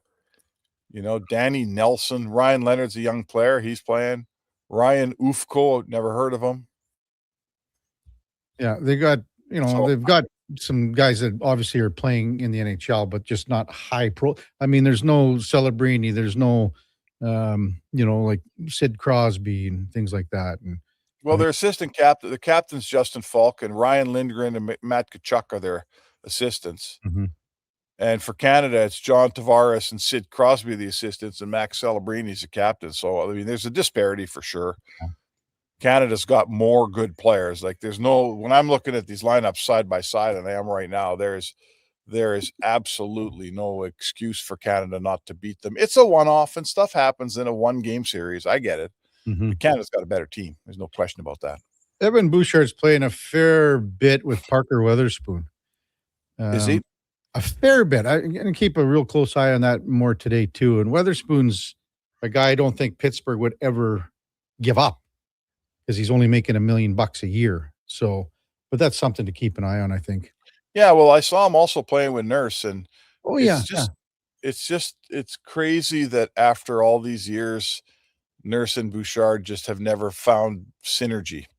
They played together all of Bouchard's career. They've been in the same team. And for whatever reason, here we are this many years later. They're both established NHL players. They're both at the World Championships. You'd think they'd just fit together and be a lefty-righty pair. Boom. All the way through. You think that would be a play by the coaching staff over there saying, hey, we got two guys that are familiar with each other, Yeah. And it's not. Like they've moved them apart and together and apart. And whatever it is about their two styles, for some reason, they've never been like peanut butter and jam, man, somehow. Are you going to put your bird watching binoculars down for a couple hours here, Spec? And Yeah, watch? I think so. Yeah, I watched a little hockey this morning for Why would sure. you? I haven't watched much Squirrels. Have you? You've been watching it in the studio all the time. I haven't paid much attention, but Yeah, the I'll morning watch the games have been great. Yeah, like Canada's had a lot of games at 8:20. Again, that game against Czech was 12:30 or whatever it was, so didn't watch that one. But it's been great to watch these games starting at 8:20. It's cool. Yeah, we got some guys over there. The Oilers have some guys, I should say, that are doing well. Szymanski's having a nice tournament. Yeah, and I mean, everyone. I think I want to watch Ike Howard how he does against Canada today. We said that yesterday. The other guy that's interesting for me is, there's that Stenmark is the guy in Sweden, right? The high draft pick. And Bjork is the other young guy. And he's slated for sort of the back half of the top 10. Is that correct? Top 10. That's top 10. Some people have them just a bit higher too. So yeah, I was talking to a Swedish person who's there, and they say that for sure Stenmark's the safe pick. He's a really, really, really good player. Had a big goal the other night. It was really nice. This guy, this Bjork there's an upside here that he might be, in the end, he might be as good or better. The guy I was talking to over there said, holy man, this guy's, he's been playing as their number one center against men. He's like 18 the whole tournament. And they're really, really impressed with him. He's a guy to watch in the draft. He might go higher than you think. Spec, go watch the game. We'll talk to you tomorrow, big guy. Hey, sounds good. Mark Spector, Rogers Sportsnet on the mark, powered by Northgate Chevrolet Buick GMC. Check them out at northgategm.com. When we come back, Frank Saravalli from Victory Plus TV, Kevin Karius, Duke of Delburne, and Josh Fenwick on Sports 1440 AM radio. We're streaming on YouTube, X, Facebook, Instagram, and Twitch. Everything is going to be okay. If your debt has you feeling like you're in a free fall, you have options. I'm Dan McDicken, a licensed insolvency trustee with Faber. Becoming debt-free is possible, and a personal bankruptcy or consumer proposal will get you there. Schedule your free Faber Focus session at faber.ca today. You'll learn how a consumer proposal allows you to eliminate your debt by paying a percentage of the amount owed without interest. At Faber, we'll tackle your debt. At Leading Edge Physiotherapy, healing doesn't have to feel heavy, because in our SwimX aquatic therapy pools, you literally float your way to recovery. Whether you're dealing with arthritis, back pain, joint injuries, post-surgical rehab, chronic pain, balance issues, mobility challenges, or just feeling a little creaky, warm water and gentle resistance have your back, your knees, and your hips. Trusted by pro sports teams and rehab hospitals, our SwimX pools help you move sooner, hurt less, and recover faster. So take the load off. Let the water do the work. Life shouldn't hurt. LeadingEdgePhysio.com. Hey there, I'm in the Fountain Tire sidecar, making a list of the things I'm doing this spring. 1. Saving you money, with up to 20% off select tires until June 13th. 2. Water skiing, tricky in a sidecar, but fun. And 3, saving you more money, with mail-in rebates of up to $100 off a set of 4 select tires and $50 off a $150 service with the purchase of 4 select tires. Oh, that's 4 things. Oh well, restrictions apply. Book online at fountaintire.com. Fountain Tire. We're on this road together, Canada. From the first pitch to the final out. Catch Toronto Blue Jays baseball games live right here. Don't miss a moment of Blue Jays baseball this season. Sports 1440 is proud to be the home of Blue Jays baseball. Hey, it's Jamie from Green Drop Lawn Care, exploring Edmonton from the Science Center to Horlock Park. I see your lawns and cringe a little. Weeds are here. And you've got them, Edmonton. Take your lawn back with our guaranteed lawn care programs and unlimited weed control. Green Drop has been Canada's lawn expert since 1979. And they're in your community, keeping your yard looking beautiful with affordable lawn care packages that include fertilizer, weed control, drought fighter, and more. Visit greendrop.com. Ride for Dad is back. Join Sports 1440 as we help raise funds and awareness for the fight against prostate cancer. The ride starts Saturday, June 13th at Blackjack's Roadhouse. Register online at ridefordad.ca and find more info at sports1440.com.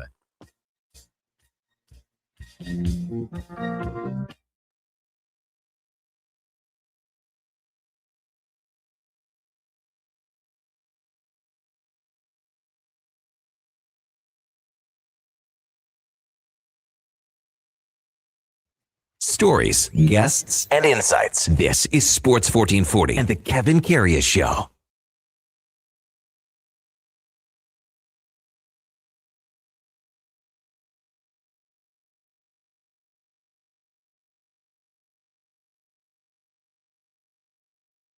Back to the big program, 8:21 in Edmonton. Time now for the headliner of the day, brought to you by Mr. Rooter Plumbing, the MVP that you did not know that you needed. For all your plumbing needs, go to mrrooter.ca as we welcome in Frank Saravalli from Victory Plus TV. Good morning, Frank. How you doing, Kevin? Good, good. How are you? Are you getting ready to watch this Canada-USA game? No. Why not? You see this U.S. roster? Yeah, we were just talking about it. I was on it.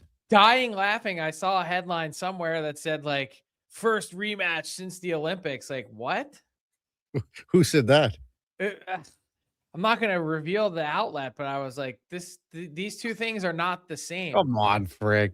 I thought we were going to have a side bet on it this morning. Side bet? I'm not even going to give it side eye. Do you know what it registers on the Richter scale here? Yeah, probably 0, huh? 0. Yeah. Like what about with Matthew? Like NWSL would be garnering way more attention today than that. Isn't Matthew Tkachuk doing his podcast over there? I guess. I don't know. Let's see if him and Brady can slag the Senators some more. Or I guess that's only Keith's job. Yeah, I think so. But you know what? I give Matthew credit for going over to play. I do. I'll give him that because he and I, well, not like we're friends or anything, but I don't see eye to eye with the guy. So why? What do you mean? Why? Everything. Yeah. Is it because he was a Flame to start? No, to be honest with you, I kind of liked him there. Okay. I enjoyed it, to be honest with you, and you were there in 2022 covering that series. So, you know, we saw each other quite frequently down in Calgary and here, but I was totally fine with him until he actually left Calgary. So, I don't know. Still would probably love to have him, though. Yes, that's the. If he was your guy, you'd feel. He's one of those guys. Yeah, if he's on your team, you'd really like that. But he's on the opposition, you hate him. So, well, Frank, any updates as far as the Oilers coaching search goes, as far as interviews, things like that? No, not to my knowledge. I mean, I think they're continuing the interview process. I don't know the details on when, but Peter Laviolette definitely on the list in the mix. If that already happened or will happen. Didn't get clarity, but Craig Berube, that did happen already. Yeah. Told that it went well. He was impressive. I believe a 3 to 4 hour conversation. Right. And let's see who else is on the list. So to your knowledge, Laviolette has or has not been. I don't know. I don't know if he has gone yet or has not, but is on the list. So if you want to talk about a pivot from Bruce Cassidy, at what pivot stage are we at, if you could put a percentage on that or something? I don't think there's a pivot. I think the Oilers are being patient. They're making sure that they talk to the people that they need to talk to in case they don't get permission, and they'll be ready to act. But in the meantime, they're holding out hope that somehow in an era of good feelings, if the Vegas Golden Knights win the Stanley Cup and they feel like they're in a giving or charitable mood, that they'll get permission to speak to Bruce Cassidy. And my only question then would be, does he first get his name etched on the cup? So I know you were talking about that yesterday. And it's funny because we talked about it yesterday morning, and then you went on your show and you were talking about it. with Butchie. And it was funny that the two of us were sort of mentioning the same things about the precedent. And then we were talking about Peter Pocklington's dad being X'd out and things like that. So there's a good chance. That was like borderline criminal. Well, sure it was, yeah. But there's a good chance that Cassidy might have his name on the cup. Or just run us through what you were talking about yesterday to our listeners, Frank. He coached 74 out of the 82 games. I mean, not an insignificant contributor to the team. And yes, the precedent does exist in Robbie Ftorek when he was fired with the exact same number of games remaining in the year 2000. Larry Robinson, assistant coach, takes over.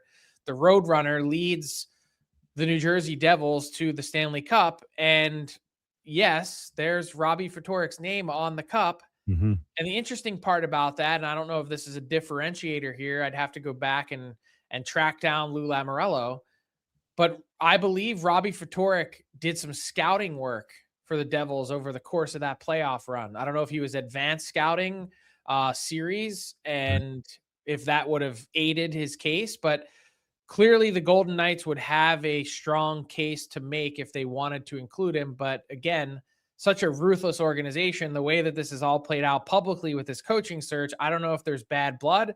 All I can tell you is, at the very least,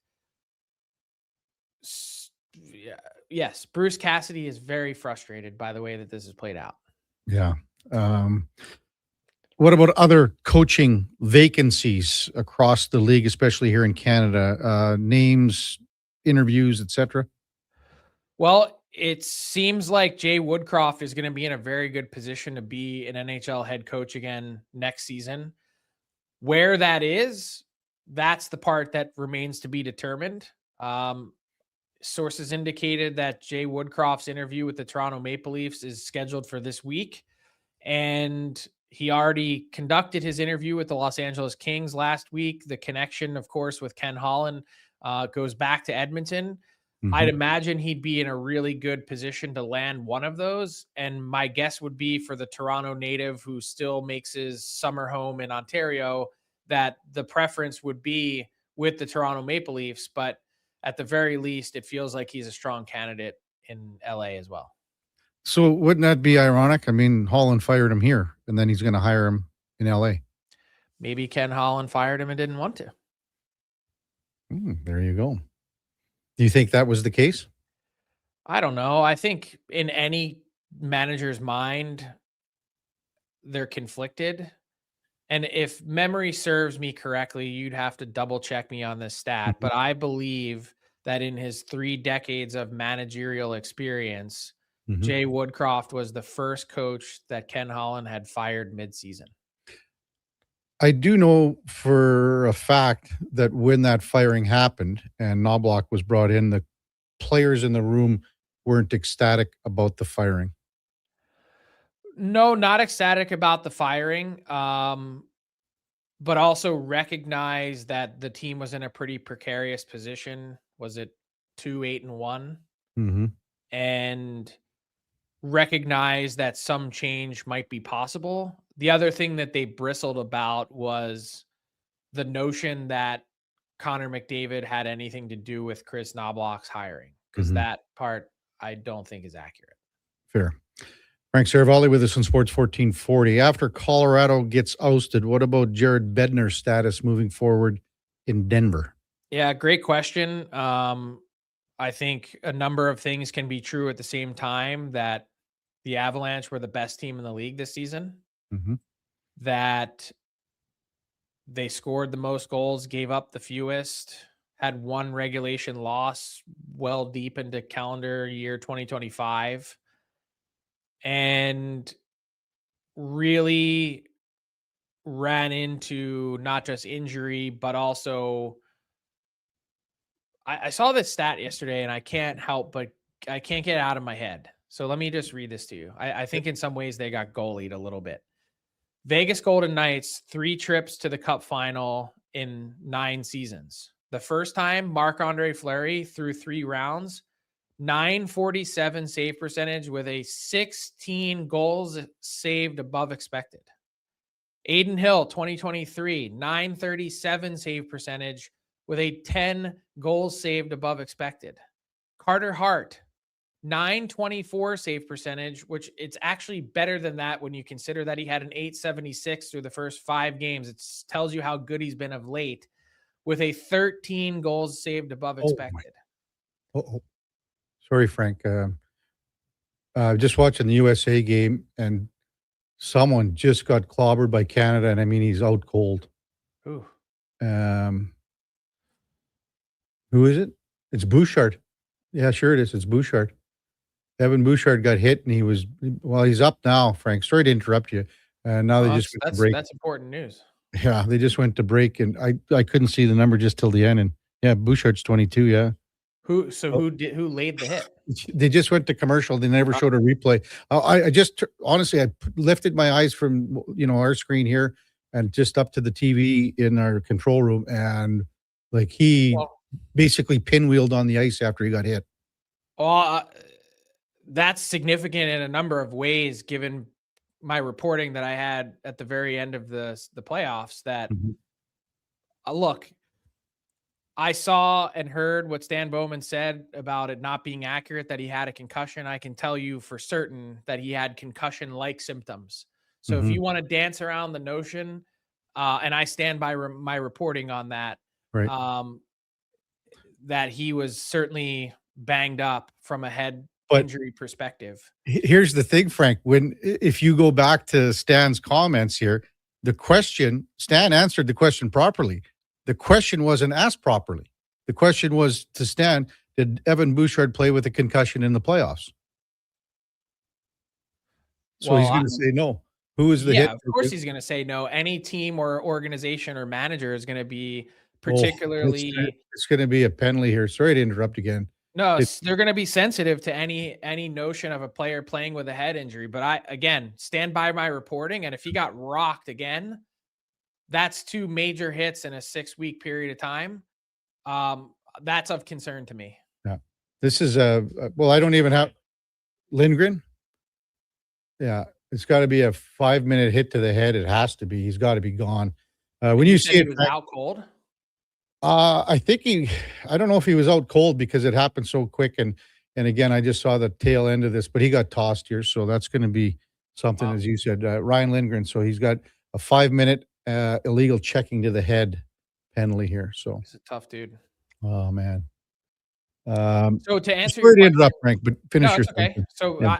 again, raising concern on the Bouchard injury, and then to answer the question about Bednar, part of it is injuries, part of it is they got goalied, and let's be totally fair and balanced here. He got the brakes beaten off of him in that series as a coach by John Tortorella. That they had no answer, no solution, no workaround, no in-game or game-to-game adjustment. That's the part that left me most concerned. I think there's a lot of really good things that Jared Bednar brings to the table, and it is unwritten and unsaid, not talked about enough. The management of the personalities in that room, particularly with Nathan McKinnon and how hot he runs, how hard it is to keep all of that on the rails. Yeah. I think it's a master class in managing emotions, and I don't know. If they make the change, I could see it, but I also would be the first thing I'd be asking is, are you going to get someone that you guarantee is better? You're right. Frank Cervalli with us, Victory Plus TV. Montreal, Carolina. I mean, the series can't be more lopsided in the sense of who's playing to a level that another team is not. It's been Groundhog Day for games 2, 3, and 4. I would imagine everyone thinks, and yourself included, that this series ends tomorrow. I would expect that. Again, you never really know, but it kind of feels like a fait accompli, much in the same way that it did for Colorado. You're staring down 3-0. This one's 3-1. It's a really long, daunting road to get back, and it's hard to really envision a path for the Montreal Canadiens based on the clear, systematic, structural differences between these two teams that, especially on home ice where Carolina, it's really hard to win. I would expect that it would be ending in 5, which, by the way, for anyone that likes to schedule their life around hockey, if it does end in 5, the Cup final would move up to start on June 2. So it would go to Tuesday. That was my next question. It's going to be moving to Tuesday because they're not going to go Wednesday against the NBA. So if they close out tomorrow, Carolina, Stanley Cup starts on Tuesday? Correct. And if it goes to game 6, it starts on Thursday the 4th. Oh, man, that is so good. I'm so happy about that, not to wait a couple more days because, they lose so much steam with a week off. Trade target board for you, Frank. Last topic. Anything changing Tuesday because you said you were getting that rolling here in the next couple of days? Yeah, not changing yet. I'm sourcing a few more names. I've got a few in the holster that will wheel out next week. And today we're focusing squarely on offer sheet possibilities, vulnerable teams, all sorts of anything related to or connected to offer sheets and the RFA world. Mm-hmm. Good stuff, Frank. We will talk to you on Tuesday. Have a great weekend. Yeah, you too. Thanks, Kevin. Frank Servali, Victory Plus TV, our headliner of the day. Mr. Reuter, batting 1,000 against clogs. That's mrreuter.ca. Of bigger concern for the Edmonton Oilers. And yes, this is the World Hockey Championship, and next season is a long ways away, but Evan Bouchard was just hit by Ryan Lindgren at the World Hockey Championship and was out momentarily. He got up, but it was a hit to the head. He pinwheeled on the ice. Canada, USA in the quarterfinals of the World Hockey Championship.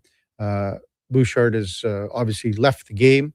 The Team Canada is still on a 5-minute power play where they haven't generated much, but this is of concern. You heard what Frank Servali said. He sticks to his guns that Evan Bouchard had concussion-like symptoms and played through whatever it was, but he has to get cleared. And I think, again, when the question was asked to Stan Bowman at his media availability when Chris Knobloch was fired, the question was, did Evan Bouchard have a concussion, play with a concussion in the playoffs? So it's a sneaky way to get around it because he would have had to be cleared. But there was something that happened before where he would have been cleared. There's no way that he's playing with a concussion, but something would have happened. And then they say, okay, you're clear. You're good to go. We'll get to some of your texts, 833-401-1440. Also coming up at 8:40-ish, we'll hear from Double E head coach Mark Killam on the Kevin Karius Show on Sports 1440 AM radio. We're streaming on YouTube, X, Facebook, Instagram, and Twitch. Get ready for a night of rock with the Gene Simmons Band. Monday, November 30th at Silent Ice Center in Nisku. The Gene Simmons Band, performing your favorite classic hits. Monday, November 30th at Silent Ice Center in Nisku. Tickets on sale now at silenticecenter.com. Don't miss the Gene Simmons Band. The sun's out, the pavement's warm, and that low rumble of a Harley rolling by? Oh yeah, that's calling your name. This is riding season, and if you've been thinking about a new ride, Harley-Davidson of Edmonton has the one that'll get your heart pumping. With a huge selection of new and pre-owned bikes, there's one waiting for you. Whether you're upgrading or just getting started. And while you're there, ask about test rides, because the only way to know is to ride it. For more details, visit Harley-Davidson of Edmonton on the Yellowhead Trail, locally owned and operated since 1980, or at hdedmonton.com. May brings more of what you're looking for at Wolf GMC Buick. The selection never better. The savings up to $12,000 when you combine cash discounts on your new 2026 Sierra 1500 pickup. Up to $1,750 in cash rebates on remaining 2025 Terrain SUVs. Plus 0% financing up to 72 months on most models. And ask about the truck trade-in bonus of up to $1,500 on select new in-stock Sierra 1500s.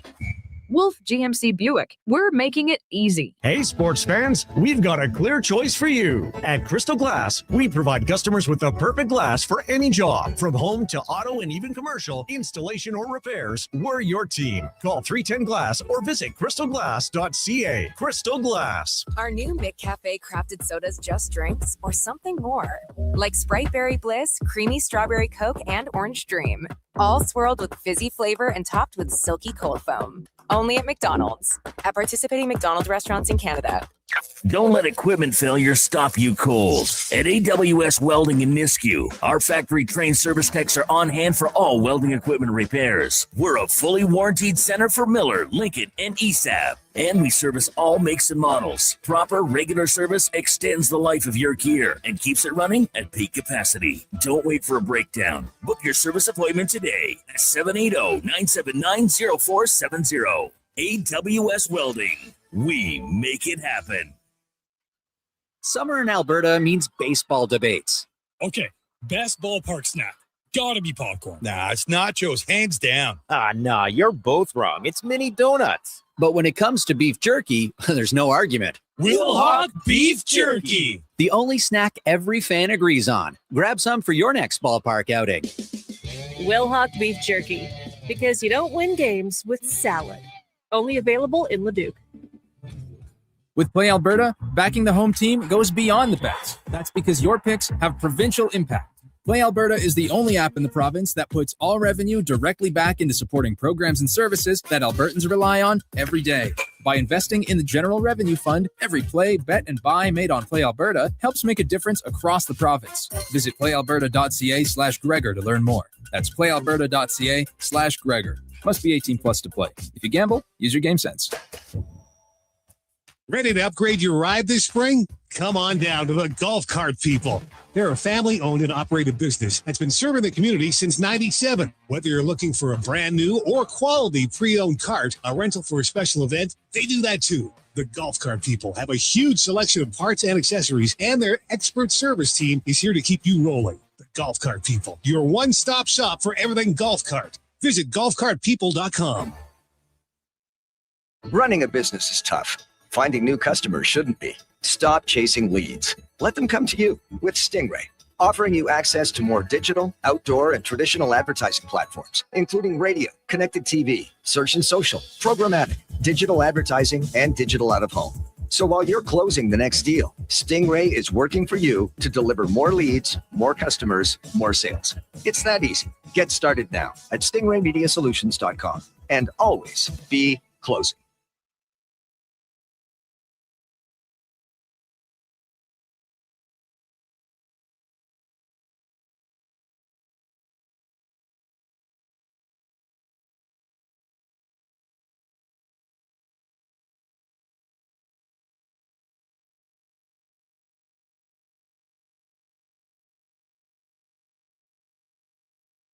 Have your sports curiosity cured with the Kevin Karius Show. This is Sports 1440.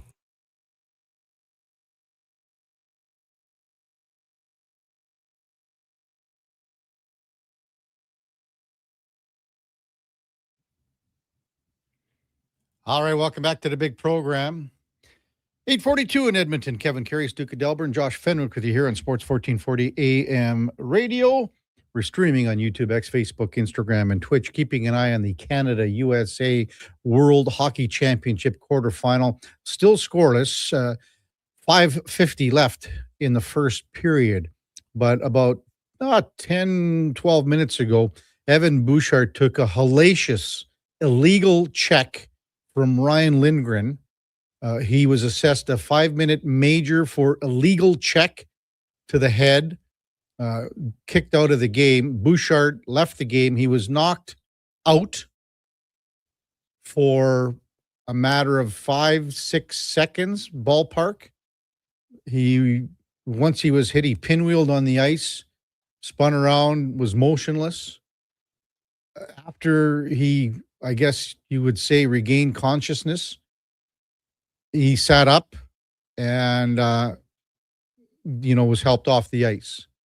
But for Oiler fans, Oilers management, obviously a cause for concern, level of concern here.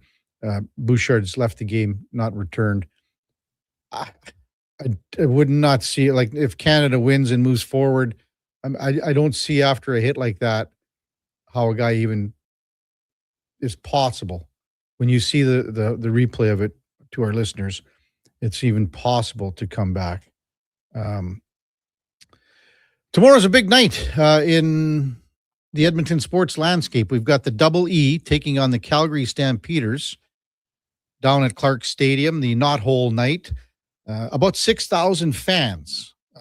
That's what the capacity is. I was down there yesterday. They've got the metal structures set up in the end zones. Of course, the Clark permanent seating. They've got some press boxes that are media boxes that are sort of tentish that would be under the normal where the media would sit and coaches and things like that. Then they've got on the other side where I think a lot of people would have seen Edmonton FC with all the seats that they put up, the blue seats that were, constructed there. So 6,000 capacity. Now, again, when I was down there yesterday, I was surprised, stunned, shocked when I heard that the game isn't sold out for tomorrow night. And that's only because it's 6,000 people. I've been told, and if someone from the Elks organization wants to confirm this, that the season ticket base is roughly 8,500. So to me, I just don't understand why this thing isn't sold out already. Anyway, yesterday I spoke to a few members of the team and the head coach as they look forward to this game tomorrow night, preseason game number 2. And here's that interview with head coach Mark Kill. Coach, how excited are you to play Friday night right here at Clark? It's going to be an amazing atmosphere. Yeah, we're really excited. I think, obviously we've been practicing up here all training camp, but we're leaning into the throwback theme. And, there were so many good teams that called this stadium home over the years, but for the fan, it's going to be an intimate experience with great atmosphere. What do you think the response is going to be like from across the league? Even, the Stamps come in and you're quite familiar, obviously, with them and even the players. What have they been talking about? Yeah, it's going to be cool. We played in Starlight Stadium last week, so that was kind of similar. This is a little bit bigger, but those kind of stadiums, they feel great to play in because they're packed, even though there's not a ton of people, but they're packed. So the atmosphere, the level of that raises, and that's always fun to play in front. I asked Ed Hervey, he came on the show a little while ago, and I wanted to ask him about what he wanted to see in that first exhibition game. The one word he used was rhythm. And how tough is that to do and acquire rhythm when you are subbing guys in and out? How difficult is that? Yeah, it's we try to give a lot of guys reps throughout training camp to try to develop rhythm and tempo and timing throughout the groups, not just group 1, group 2, group 3, group 4. And, some guys found that a little bit better than others, but we are subbing, specifically at the receiver position. That's been a competitive position. So those guys have been in and out. So for the quarterbacks, they're trying to find that. And that's why you have to play because you have to get in that game speed to really find that timing. When we had you on with Eddie Steele a few weeks ago, you said that there was a process for you that you wanted to have during camp and these preseason games, something that you didn't maybe try to do as much last year as this year. Can you kind of maybe shed a little more light on that as we head into the second preseason game? Yeah, we had a plan going back, back when we started in January. Part of the dissection of last year is what could we do better in training camp. And we just felt like, we didn't play any vets in the first preseason game last year, and it just took us a long time. Obviously, we were familiar with the slow start, and we wanted to try to change some things up this year to try to, start a little bit faster. Do you have a game plan as far as usage goes for Friday night? And can you reveal a little bit about that? No, yes, we have a plan. I'm not going to tell you what it is, but we have a plan. Everybody that dresses is going to play, for how long that is, that's going to be to be determined depending on who that is. But we want guys to feel the speed of the game. We want them to feel the physicality of the game in a sense that they are ready to play week 1. How have you thought the competitions have gone? Are they what you expected they to be with the caliber of players you brought in here? Yeah, we didn't bring in a bloated number at training camp. We didn't have a huge rookie camp. We brought in the number that we were going to bring to camp. And guys have been competing and pushing every day. Even today, I'm yelling at them to stay off the ground, but they're trying to compete. They're trying to earn a spot on this football team. And that's what you like to see. I wanted to ask you a little bit about Carter Kettle and what you've seen from him. A draft pick that you guys selected this year out of the University of Alberta. What did you see of him at Starlight and then moving forward here? He's as advertised. I feel like, he's come in with the right mindset. He just goes to work every day. I mean, he had a pretty firm understanding of the playbook after about a week. So, we played him in multiple positions. He's trying to improve his blocking technique. He's not afraid to get his face dirty. And obviously he made plays when he got his opportunity. So, pleased with the way that he's going. Sky's the limit for him. He's not going to take his foot off the gas. We're going to keep pressing him, but just pleased with what we've seen so far. What's he had to work on the most? Is it blocking?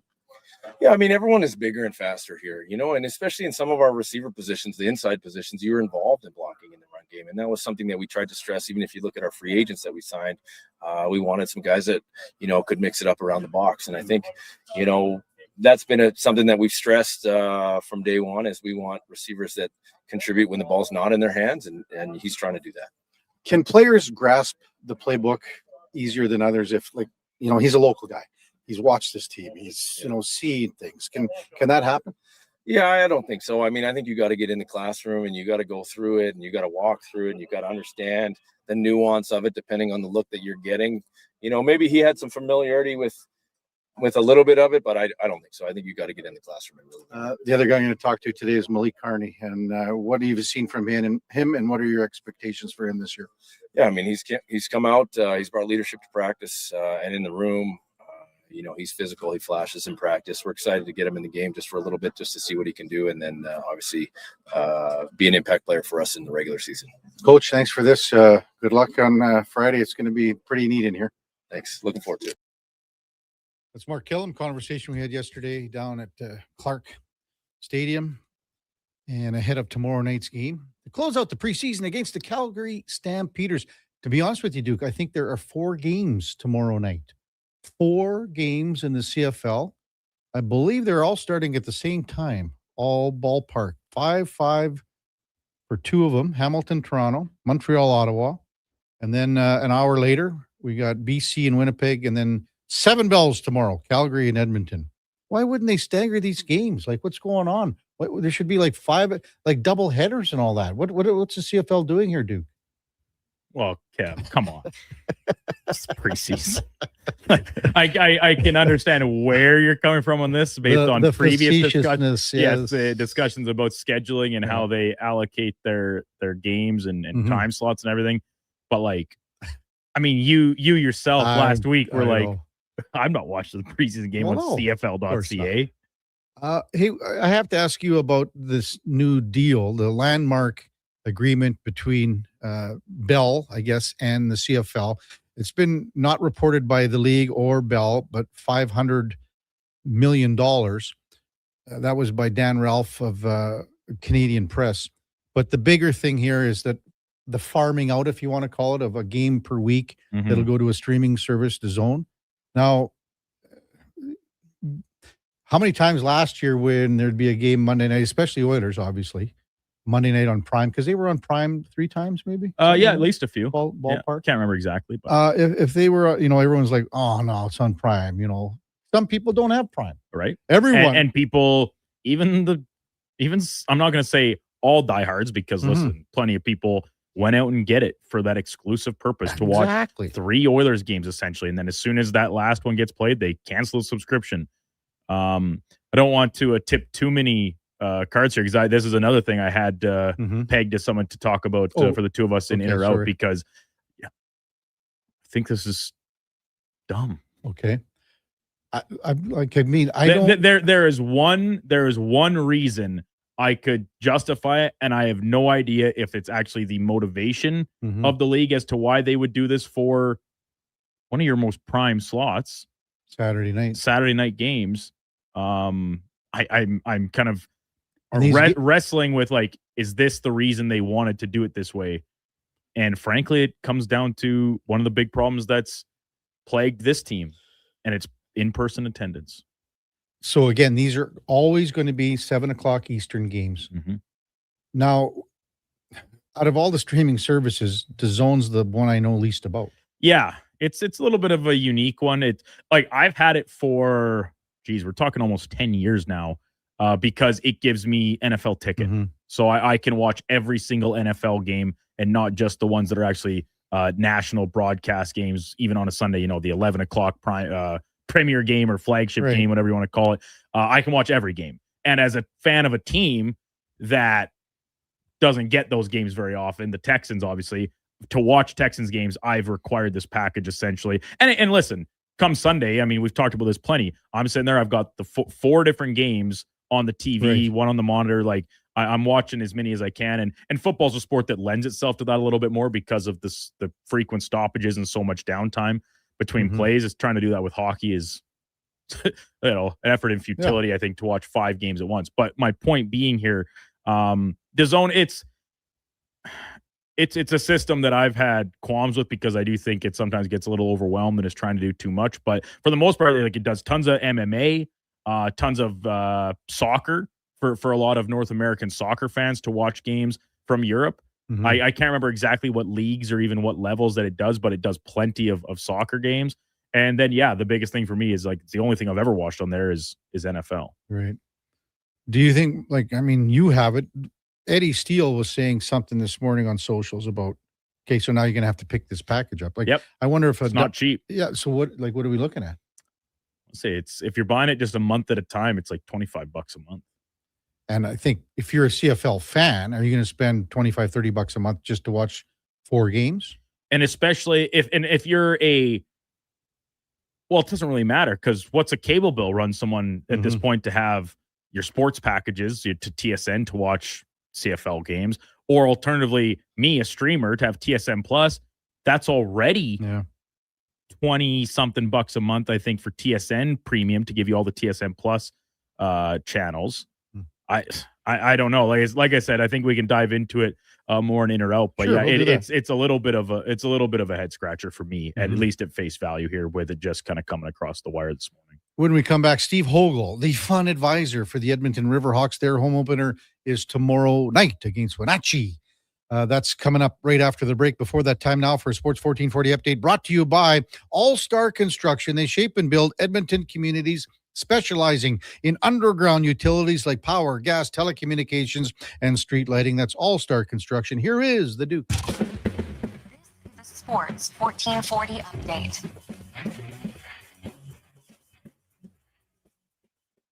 Carolina Hurricanes 1 win away from advancing to the Cup final for the first time since 2006 after last night's 4-0 blanking of the Canadiens. Habs now trail the best of 7, 3-1 as it will shift back to Raleigh. Sebastian Aho, game-winning power play goal at the end of the first period. Freddie Anderson, 18 saves for the shutout. In the majors yesterday, the Blue Jays overcome an early deficit to beat the Marlins 2-1 to take the rubber match. Elsewhere, Seattle beat up on the Athletics 9-1. Baltimore likewise topping Tampa Bay by a big margin, 11-2. Angels blanked by Detroit 4-0. The Mets beat the Reds 4-2. Yankees blank Kansas City 7-0, and the Dodgers get past Colorado 4-1. From the Memorial Cup last night in Kelowna, the host Rockets fall to Everett 4-0 to end their tournament winless over the 3 round-robin games. Silvertips will now take on Chicoutimi in tomorrow's semifinal. Winner advancing to play Kitchener in the championship game. IIHF World Hockey Championships quarterfinals underway from Switzerland this morning. Canada currently up 1-0 on the United States after Macklin Celebrini opened it in the first period. Bigger news, however, for local fans is Evan Bouchard took a hit to the head from Ryan Lindgren. 5-minute major and game injection on the play. Other quarterfinals, Finland leading Czechs 2-0 is still to come. Switzerland playing Sweden. Norway up against Latvia. Coming up in hour 3 of the Kevin Karius Show, we'll be joined by Edmonton Riverhawks fun advisor Steve Hogle, and we'll check in with a new edition of In or Out. I'm Brandon Douglas at your Sports 1440 update. This is Sports 1440, a Stingray radio station broadcasting on Treaty 6 territory. Download the free iHeartRadio app and listen to CKJR wherever you go. Mr. Rooter gets attacked by a Canada goose. Oh, look at that. Another on-time arrival. Nothing stops Mr. Rooter from plumbing on schedule. You gotta be kidding me. Hello, Mr. Goose. I'm Mr. Rooter. Okay, this is what you train for. Through rain, sleet, or goose, the pipes get fixed. For a plumber who does whatever it takes, Mr. Rooter. I'm good to go. With Mortgages to Go, you'll be good to go. MortgagesToGo.ca says yes when the banks say no. That's why Alberta has trusted Mortgages to Go for over 23 years. If you need cash and have equity in your home, you're approved instantly, guaranteed. Call 1-888-888-5998. That's 1-888-888-5998. With Mortgages to Go, you'll say, I'm good to go. Whether you're a craft beer connoisseur or more of a wine aficionado, there's always something new to discover at Sherbrooke Liquor, a unique, family-owned, independent liquor store. The selection? Incredible. The non-alcohol section is also very impressive. Sherbrooke Liquor, expert, knowledgeable staff with a passion for unique finds. More than just a liquor store, we're a community. Alberta's best, the one and only Sherbrooke Liquor. Wine, spirits, and oodles of beer. Visit SherbrookeLiquor.com. At Hughes, it's all about getting in and out quick and clean. No cash, no problem. With Hughes' new tap and wash system, all you need is your debit or credit card to get your vehicle sparkling clean. Find us at HughesCarWash.com. You see it? Fusion Promo Marketing can make it. Fusion makes high-quality, memorable promotional products for businesses, sports teams, and corporate events. From vision to reality, get noticed and remembered. Fusion with a Z. Promomarketing.ca. What's that? Is that actually spring? Like no snow squalls or bad weather tomorrow? It's actually spring? Well, GS Construction welcomes the warmer weather because that means we can really get to work. Now, it doesn't matter if there was bad weather. This is our time to shine. But we can't do it without good people to do that work. That's why GS Construction is hiring pipe layers, topmen, and heavy equipment operators. If you want to join a team who loves their work, visit gsconstruction.ca today.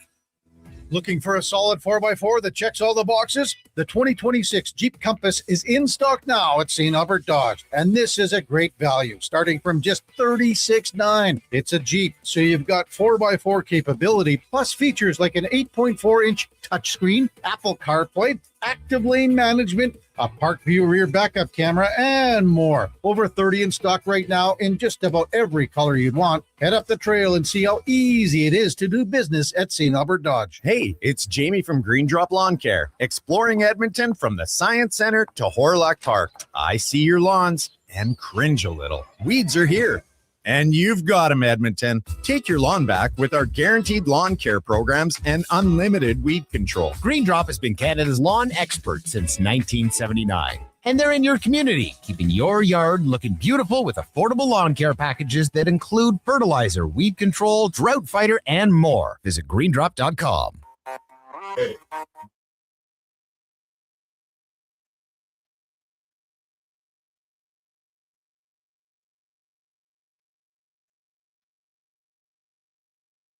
Sports 1440. All sports, all day. On YouTube, Facebook, and X. Thanks for listening to Edmonton's sports leader. All right, welcome back to the big program. 9:02 in Edmonton. Kevin Karius, Duke of Delburne. Josh Fenwick with you here on Sports 1440 AM radio. Hey, spring has sprung. The grass has riz. Do you know where your baseball bat is? Another season of Riverhawks baseball's ready to go tomorrow night. Fun advisor Steve Hogel's with us now as we talk a little Riverhawks home opener in the season. Morning, Steve. You're with Kevin Karius.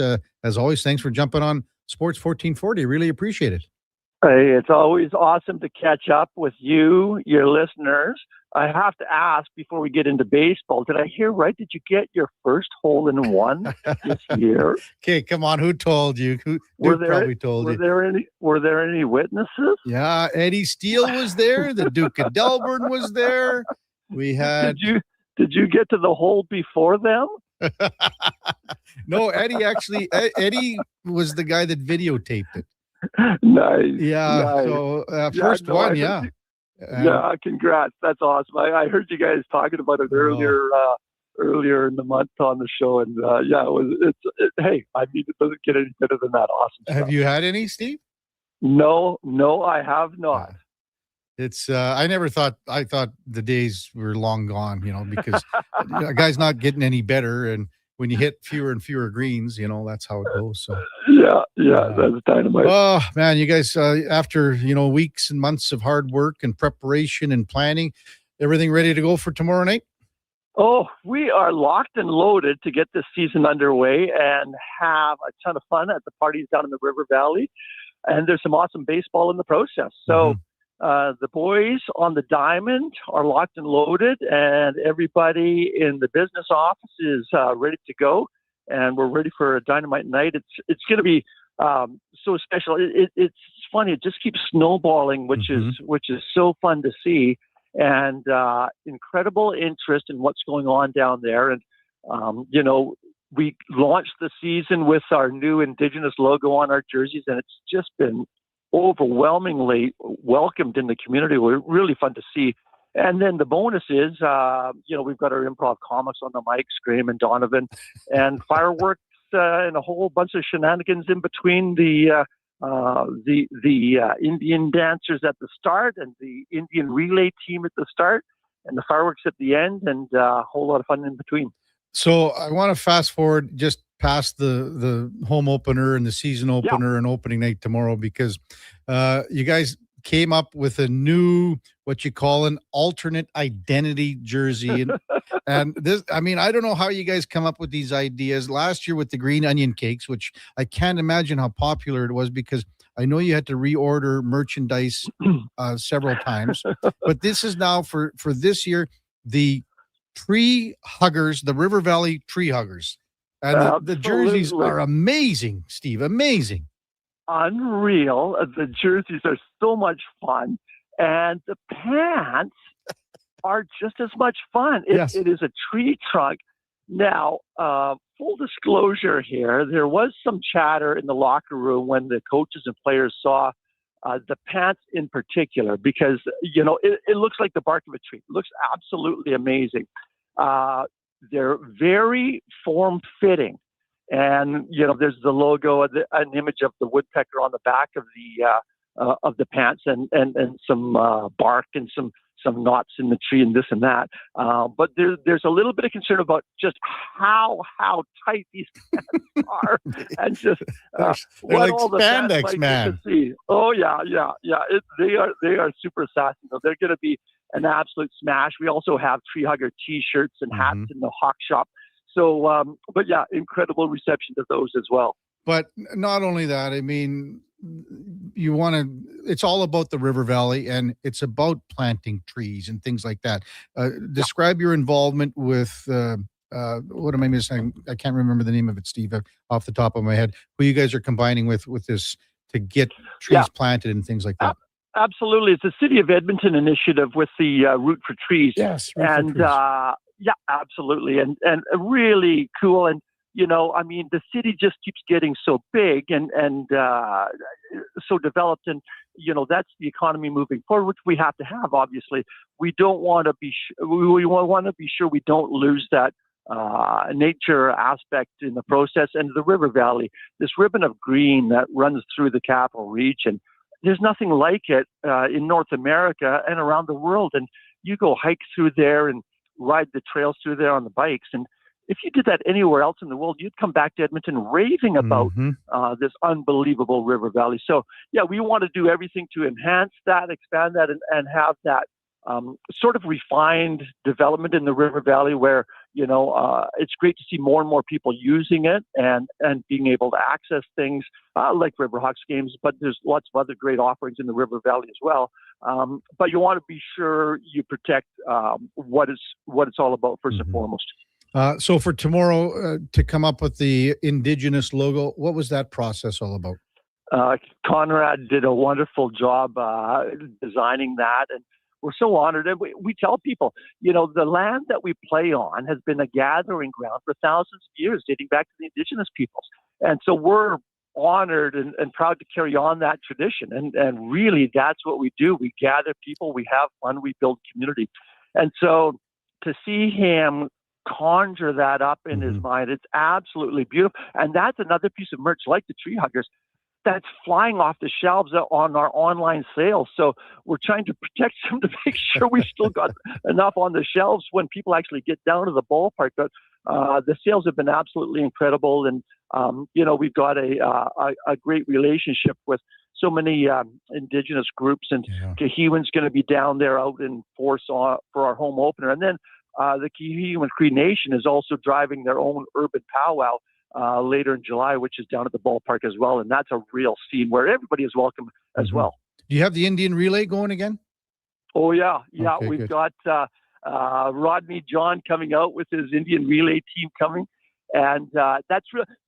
It's not, we'll have to show a video of an actual Indian relay because they are off the charts in terms of the excitement and the danger. It's a little bit scaled down for running down the warning track for sure, but you get a little bit of a taste for it. And these riders that flip from horse to horse bareback is crazy. Yeah. So it's really nice to get a little bit of a glimpse of that for sure. Steve Hogle, fun advisor, Edmonton Riverhawks, our guest on the Kevin Carey Show on Sports 1440. One big initiative that I can't imagine how much it's going to help the ball club, the River Valley, the stadium, is the new shuttle service. Explain that, how it works and how it all came about. 100%. We've probably got, at best, 2,500 parking stalls down there. And, we commonly sell the place out and get 9,200 people down there. So fans find a way to get there. God bless them. Biking, ride sharing, some vehicular traffic, obviously, scooters. But we just had to come up with more offerings. And in the past, to be blunt, the transit really hasn't been a great option. So we wanted to try to do something with Edmonton Transit to provide that service. So what we've got in place for this coming year and for years forward, we're hoping it's going to get some great traction and get picked up on. 2 hours before the game, 2 hours after the game, you show your ticket on your phone, jump on ETS anywhere in the city. You can jump on a bus, LRT, get you down to Churchill Station. And then at Churchill, we've got a shuttle down to the ballpark. So you've got your ticket on your phone. There's no cost anywhere. Cruise on down. That's probably going to be a real convenient way to get down to the ballpark and shuttle back up. And obviously, if you want to drive downtown and jump on the shuttle, that's fine too. So different ways to slice and dice it. But it's a real easy alternative for our folks to get down to the ballpark. And we just need to keep coming up with more and more creative ways. And as you know, that area around the ballpark is getting redeveloped, which we're a fan of. And the more people that we get down there, the better to come down and enjoy the river belt. Well, exactly. It's a great initiative, and I think it's going to be well received. I think it's going to be well used. Steve Hogle with us on Sports 1440. So I don't know how many games we went to last year. Took the father-in-law to one game, but where we were sitting in the stands, the sound system wasn't the best. That is another area that you guys change or have changed for this year. Maybe explain that. Yeah, you betcha. That, our three big challenges down there, and they're all really great challenges because this is a result of the incredible crowds that we're getting. So our three big challenges were movement of people, which we talked about with transit in terms of us trying to address this. Movement of food and beverage, which Kim and her team are looking to address with new offerings, new machinery in terms of getting the concession food out faster and different platforms for that. All sorts of great new offerings there too. And then the movement of sound. So those three areas were real pain points for us, and we keep taking steps to address that. So sound-wise, we've got these improv comics on the mics, Graham Neal and Donovan Workin and Chris and Abby and others as well. They're hilarious. And it would pain me and others when they deliver a zinger, which is hilarious, and people would miss it because they couldn't hear because of the sound system. We got DJ Brad on the sound system with great tunes as well, and they're not always well heard. So this past season, we spent, to be honest, more than $100,000 with All-Star Productions to put in a new sound system. So now, throughout the stadium, there's quality sound. In the past, we had these little speaker pods to try to help. The people in front of those speaker pods would get blasted away with sound, and then the sound would fade. Now we have a great uniform sound system in place, and there should be quality sound throughout. I'm sure we'll need to do a little bit of fine tuning because we've done a lot of testing, but we haven't done testing with 9,000 people in the stands. So there'll be a little bit of fine tuning, no doubt, but we're really excited to address one of those major pain points. Yeah, the sound's going to bounce off when it's full in there. It'll sound differently, as you say, than an empty stadium, and that's going to be 100%. key. Yeah, that's going to be key. You know, some people talk about the product on the field for Riverhawks baseball, and I disagree when they say, well, it's just an entertaining night, and I want to see good competitive baseball. I want to see my home team win. So that's the importance about assembling a good team. And you got Jake Lanferman back as head coach and manager. I know it's not your precise avenue, but just maybe speak to the team that's going to be assembled here. Well, you're right. Jake and his crew have done an amazing job building this team on the field is unreal. It's been so much fun to watch, and it's fun to be able to credit the fans with helping make that team on the field better, because the players come up here, they can't believe the city, they can't believe the facility, and then the fans pack the stands. Well, players on both sides of the field, in both dugouts, they get out their phones and they record that and they share that with other players and say, if you're ever going to play summer ball, play in Edmonton. It's unreal. And so the fans have helped the players become great recruiters for us. And Jake is the first to leverage those opportunities and those relationships, and it does an amazing job. You know, we've been in the postseason 2 years in a row now. We went toe-to-toe with Bellingham before losing out last year. Bellingham went on to win the title. So we fully expect to be back there this year, and hopefully even more playoff games at Remax Field. So it's been really fun to watch, you know, and it's fun to watch a lot of our players get drafted into the major leagues. That's a real exciting time, the MLB draft. And then, so we've got some real exciting new young players that players our fans are going to see. And then we have some favorites like our big Aussie, Max Stagg, coming back. So it's a real nice combination. It's a wonderful vibe down there in the locker room, in the stands, and we work hard to make magic. Mad Max is coming back. We'll have to get him on the show again. He was on last year, so. Oh my goodness, yeah, he will hold court, and the fans absolutely love him. You know, for your theme nights, how popular is Paws in the Park becoming? Oh, it is. You know what? We started out in year one with one Paws in the Park on a Sunday afternoon, and you know that was one of the most often asked questions in the off season. When is it coming back? When are you going to have more? So now every Sunday when we play, it's Paws in the Park. It is off the charts popular, and you know it is so much fun, and it's just like this massive, safe, fun dog park before the game and after the game. We've got a little dog yoga pregame this coming Sunday, so that will be another new element. But yeah, we're always looking for ways to bring back those favorites and then add new wrinkles to keep people entertained and engaged. How are tickets going for tomorrow's home opener and season opener? Oh, it's crazy, you know. So I encourage people, if they're thinking about it, jump online right now, gohawks.ca, and access them, because they move fast. And you know, each year we get a few more sellouts, and you hate to see people disappointed. But you know, that's another area where the demand has been great to try to deal with and stay on top of and accommodate. You know, Canada Day sold out in 2.5 minutes after we put it on sale. So that was crazy. And then all our premium areas sell out a few days after going on sale. So it's a real delicate balance. You know, we have lots of corporate interest in terms of partnerships. And so God bless them. They help us keep our prices really affordable. But you want to have that balance of being able to accommodate those partners, but also protect space for just everyday people as well. Yeah. So it's a fine balance. It's constantly being fine tuned, you know, and we want to be sure we have plenty of space for everyday people where they can enjoy a beautiful, affordable night out on the best land in Edmonton. What about hot dog night again, Steve? Oh, yeah, yeah. Hey, KT, you will be interested in this. We will have the 9 and 9 and 9. Oh, boy.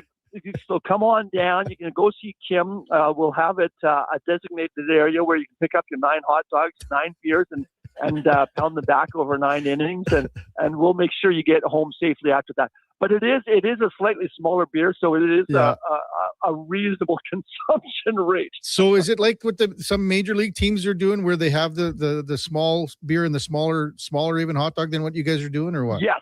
Okay. Yeah, exactly. You get a 9 and 9 and 9 box, right? And okay. You've got all your goodies right in there. So yeah, it'll be a ton of fun. And Kim's got nachos and baseball helmets this year, wood-fired pizzas, and she just keeps taking it to the next level with Dan and the rest of the team down there as well. So it's and then she's so good also at coming up with food that fits the theme of the night as well. Yeah. So some buttered flavored hot dogs on South Asian night and stuff like that. And even on will you have the toonie dog on the Tuesday then still? Oh yeah. Okay. Perfect. Yeah. Have to. Yeah. People clamor for it for sure. Well, that 9 and 9, that's the junior league version, Steve. Someday we're going to try the real 9 and 9. We will be there to record that. And that one, we will take care of you guys with a complimentary ride home, okay? Am I missing anything here, Steve, ahead of the home opener tomorrow night? No, that's got all the headlines for sure. Really appreciate the opportunity to chat about it. And we're super excited. And we work hard so people can have fun, and come on down. It's going to be a ton of fun. Well, we'll see you down at the park in the near future. Thanks as always for coming on, Steve.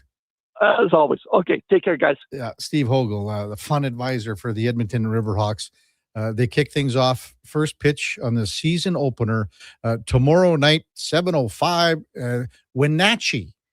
Wenatchee in town for a weekend set. I was thinking about when he's, how do you 2.5, 3 minutes to sell out Canada Day? 9,000 people that want to go down and watch that game on Canada Day. That'll be against Bellingham. Now, the cool thing about that series against Bellingham is because the night prior, Bellingham is here as well. Now, that game is going to be a big game on Tuesday with the Toonie hot dogs. And just the fact that people are off on Canada Day, the following day. So the June 30th game and the Wednesday, July 1st game, can you beat it down at the ballpark? It's going to be unreal. When we come back, we'll get to some of your texts, and we will also check in with one of the Edmonton Elks that was interviewed yesterday, and maybe in addition, a Cam and Eggs. All straight ahead on the Kevin Carey Show with the Duke of Delburne, Josh Fenwick on Sports 1440 AM Radio. We're streaming on YouTube, X, Facebook, Instagram, and Twitch. You don't just need property services. You need problems handled. HireGood provides cleanup, debris removal, site monitoring, and safety attendance across Edmonton. We reduce issues on your property, keep spaces safe, and take pressure off your team. We resolve real problems for businesses while creating real impact, because our team is built on second chances, and they show up every day ready to prove it. Visit hiregood.ca or call and mention Jason Greger for a first-time discount. HireGood. Stable jobs create stable lives.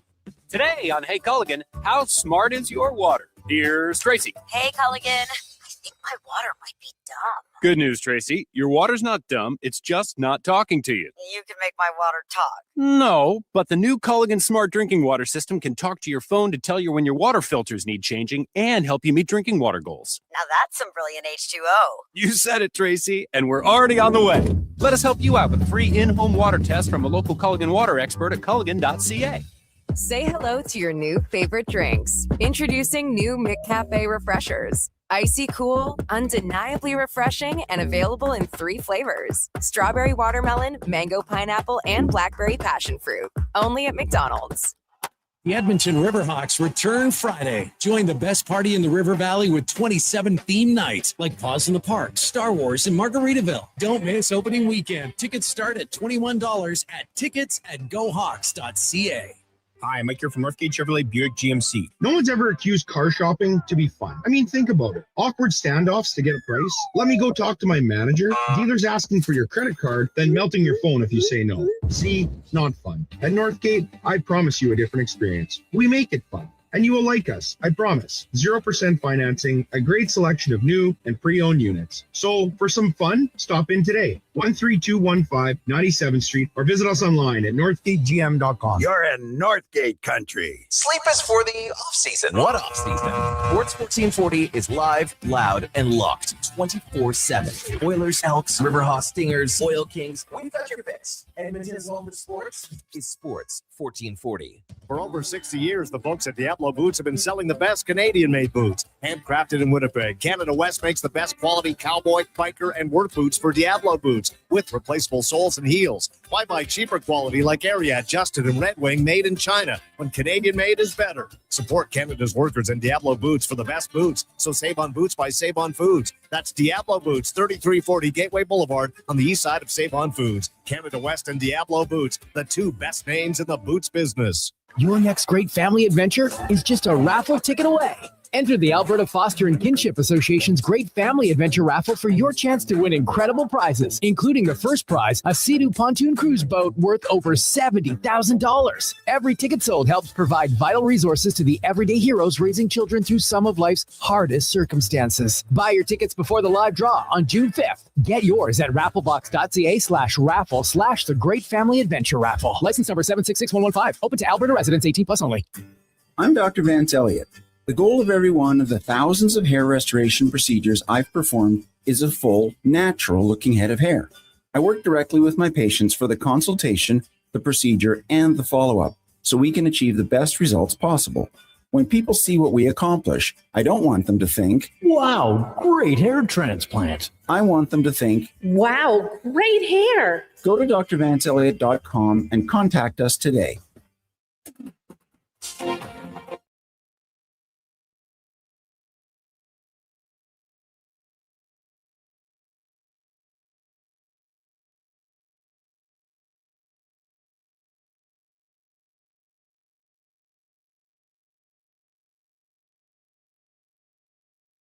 Just in time for the morning skate. This is the Kevin Karius Show on Sports 1440.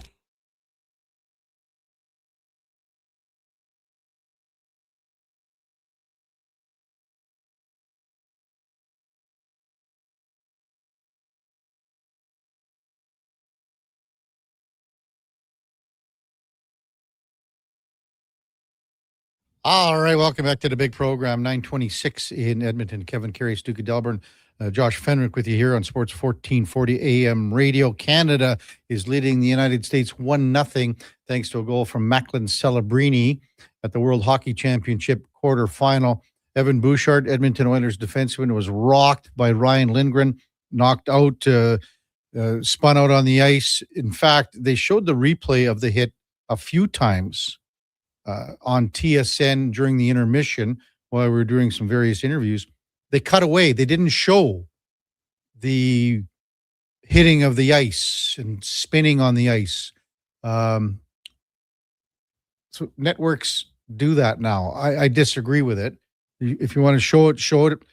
You can run a disclaimer to start and say, if you don't want to watch it, don't watch it.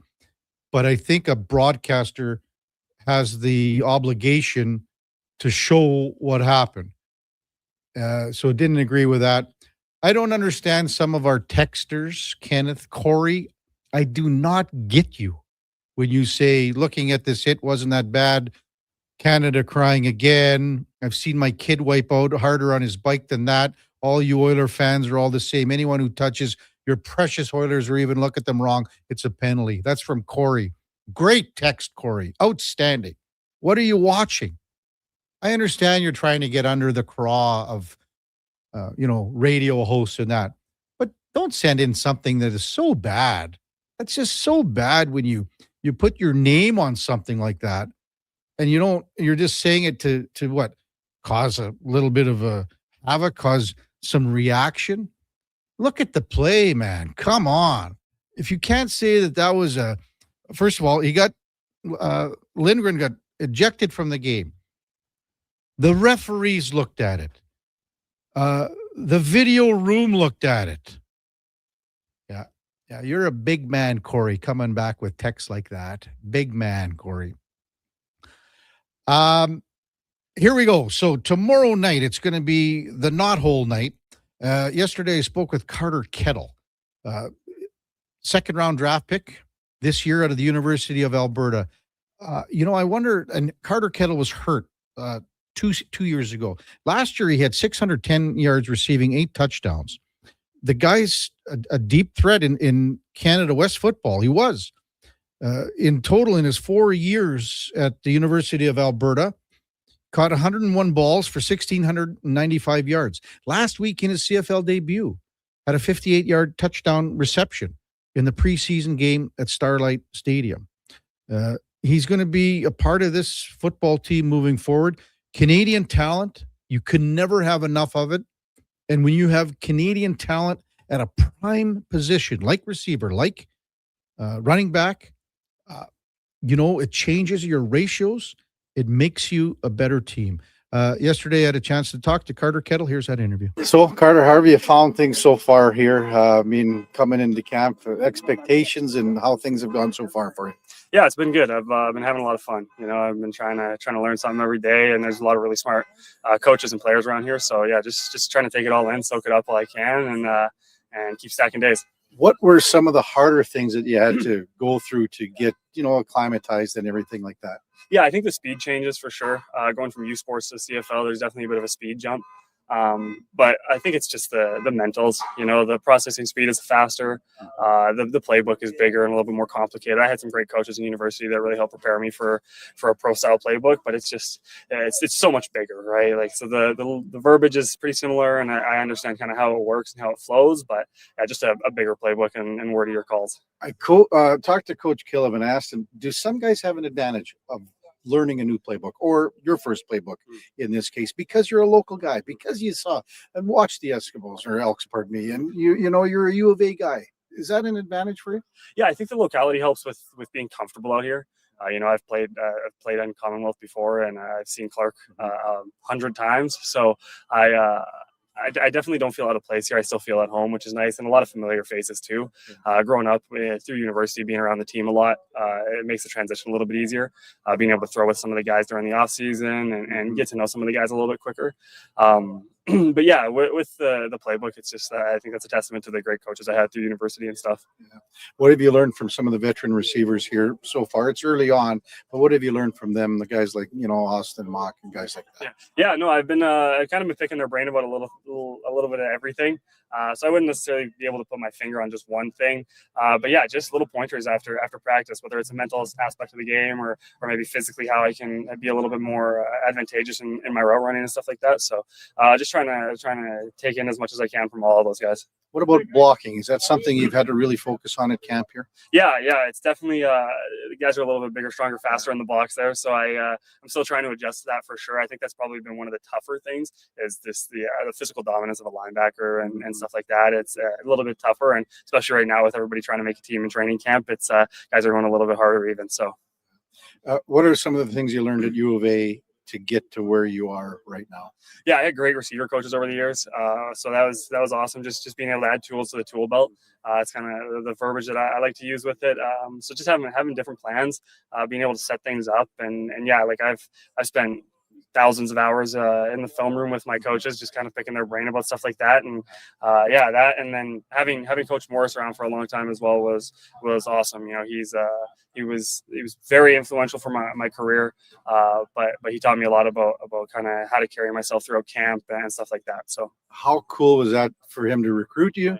And now here you are, he's here and you're here at, playing at Clark, and you're going to be wild on Friday. Yeah. It's pretty exciting. It's cool stuff. I had the opportunity to talk to him after the game against the Lions and just kind of expressing how cool it was to be able to represent the green and gold. And like, I grew up only like in Grand Prairie, right? So I grew up watching Edmonton and kind of coming to games and stuff like that. So yeah, it's definitely a cool full circle moment. Go back to the first preseason game at Starlight. How cool was that? Yeah. Big game for yourself. Yeah, no, it was awesome. It was definitely a lot of things to build off of and a lot of things to work on. But just trying to continue to stack days, right? Thanks, Carter. Good luck on Friday night. Should be wild in here. What do you think it's going to be like? Yeah, I don't know. I'm hearing that it's almost sold out. So I've got a lot of family and friends coming down, so it'll be good. I'm excited to get to represent the city, but also the last name a little bit. So thanks, Carter. Appreciate it, man. Thank you so much. Carter Kettle, 6'1". He's just under 200 pounds. Played 4 years at the University of Alberta. Gets drafted late second round by the Edmonton Elks. And, the other thing that I looked at Duke, and we watched him play a few times over the course of the years. We went to a couple of games. He's got the ability to kick the ball, too. He'd be like your emergency kicker, like, say, someone gets hurt. A Justin Reed type down in the NFL who had to do his share of kickoffs and I think even kicked a few field goals for the Chiefs and the Texans, I think, at different times. Yeah. Now with the Saints. But, yeah.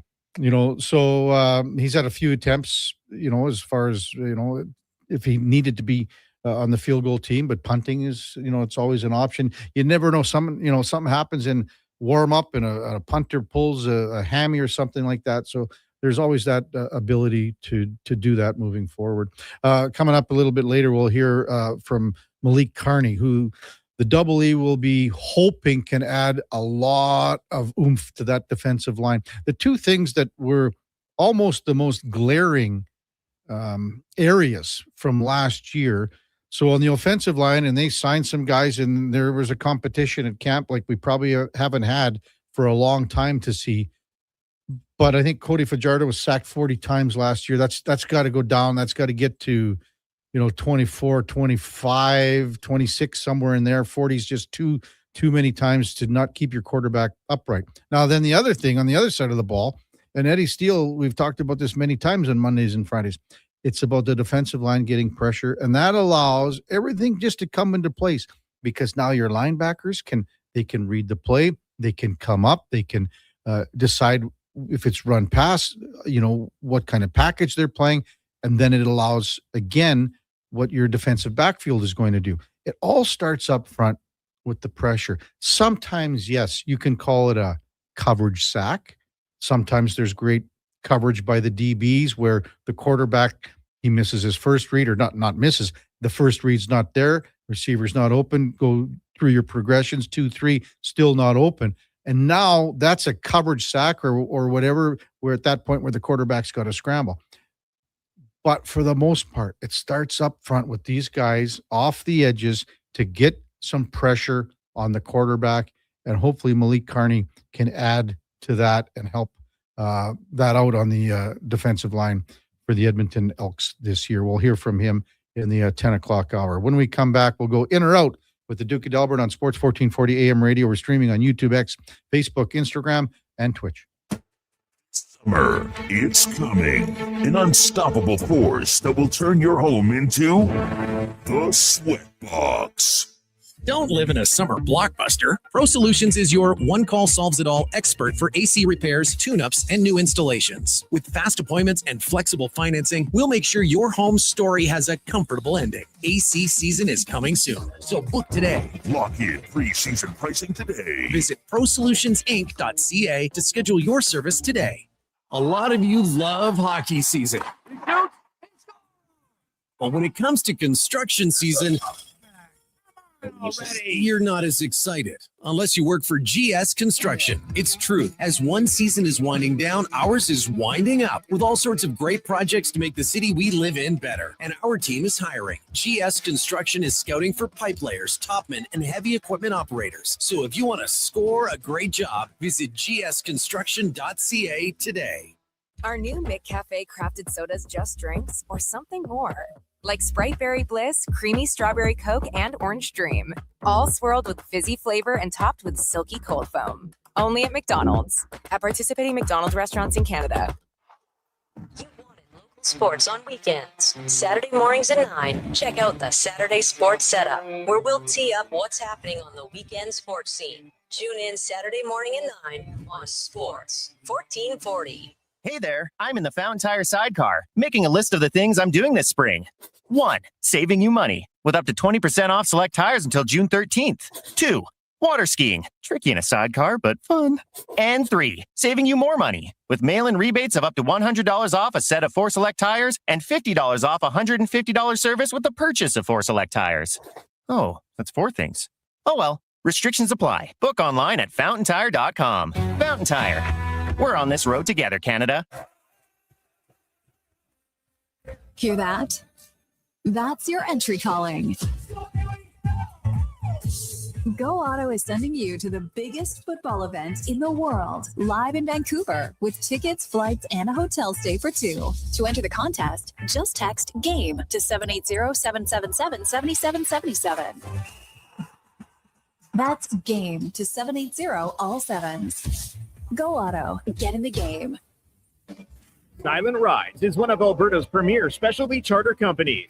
With our luxury motor coaches, we provide our customers with the safest and most reliable ground transportation services. Our seatbelt equipped, top-of-the-line motor coaches have become the preferred carrier for many local sports teams, tours, corporate outings, and other various travel needs across Western Canada.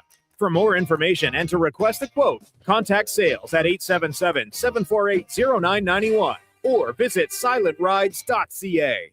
Your favorite teams, your favorite sports. This spring, catch all the action at Sully's Sports Bar and Lounge. Never a bad seat in the house. Plus, the perfect playoff menu with something for every sports fan, including daily food and drink features. From great goals to thrilling three-pointers to huge home runs. Spring brings the best to the big screens at Sully's Sports Bar and Lounge at all 3 Century Casino locations, Edmonton, St. Albert, and Century Mile. Every day is game day at Century Casino.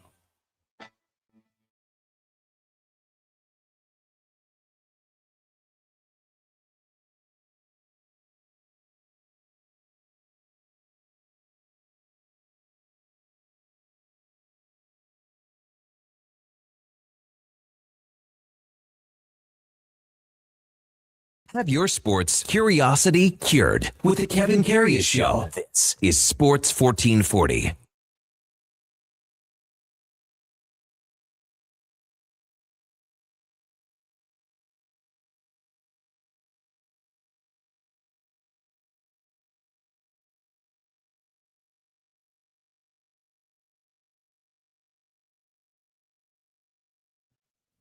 All right, welcome back to the big program. 9:40 in Edmonton. Kevin Karius, Duke of Delburne, Josh Fenwick with you here on Sports 1440.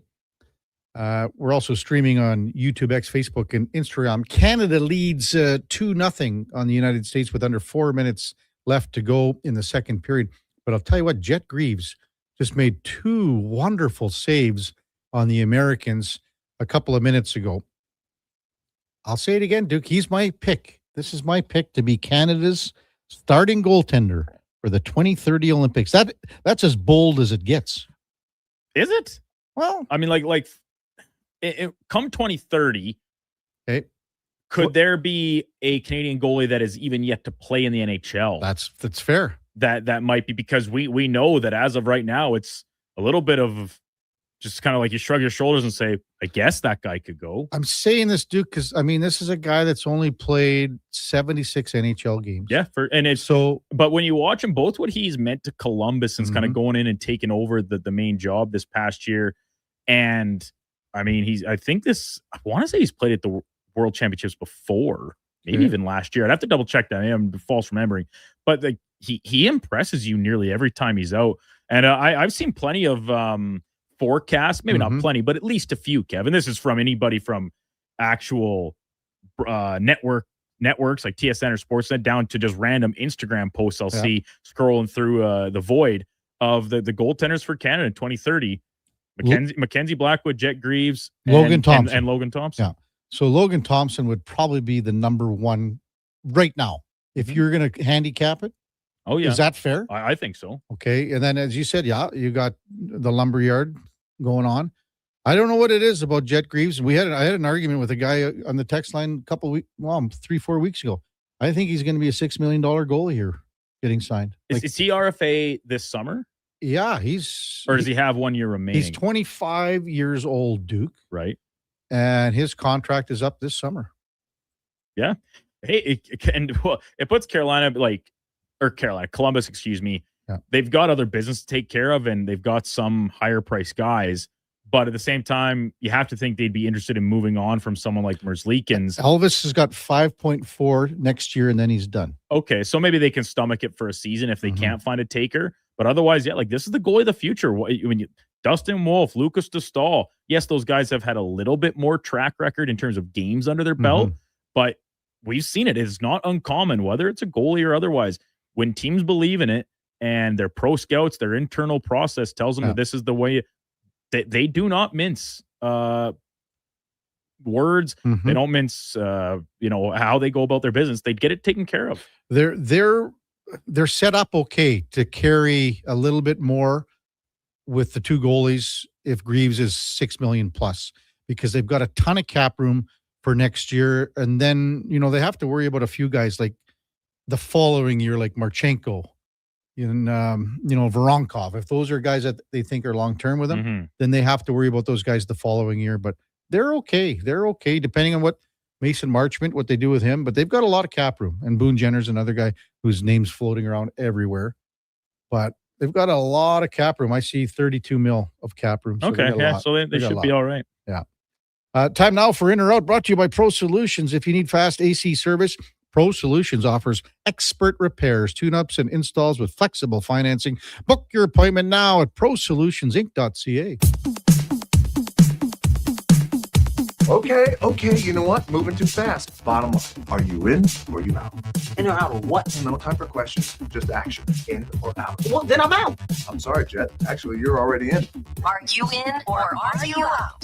On Sports 1440.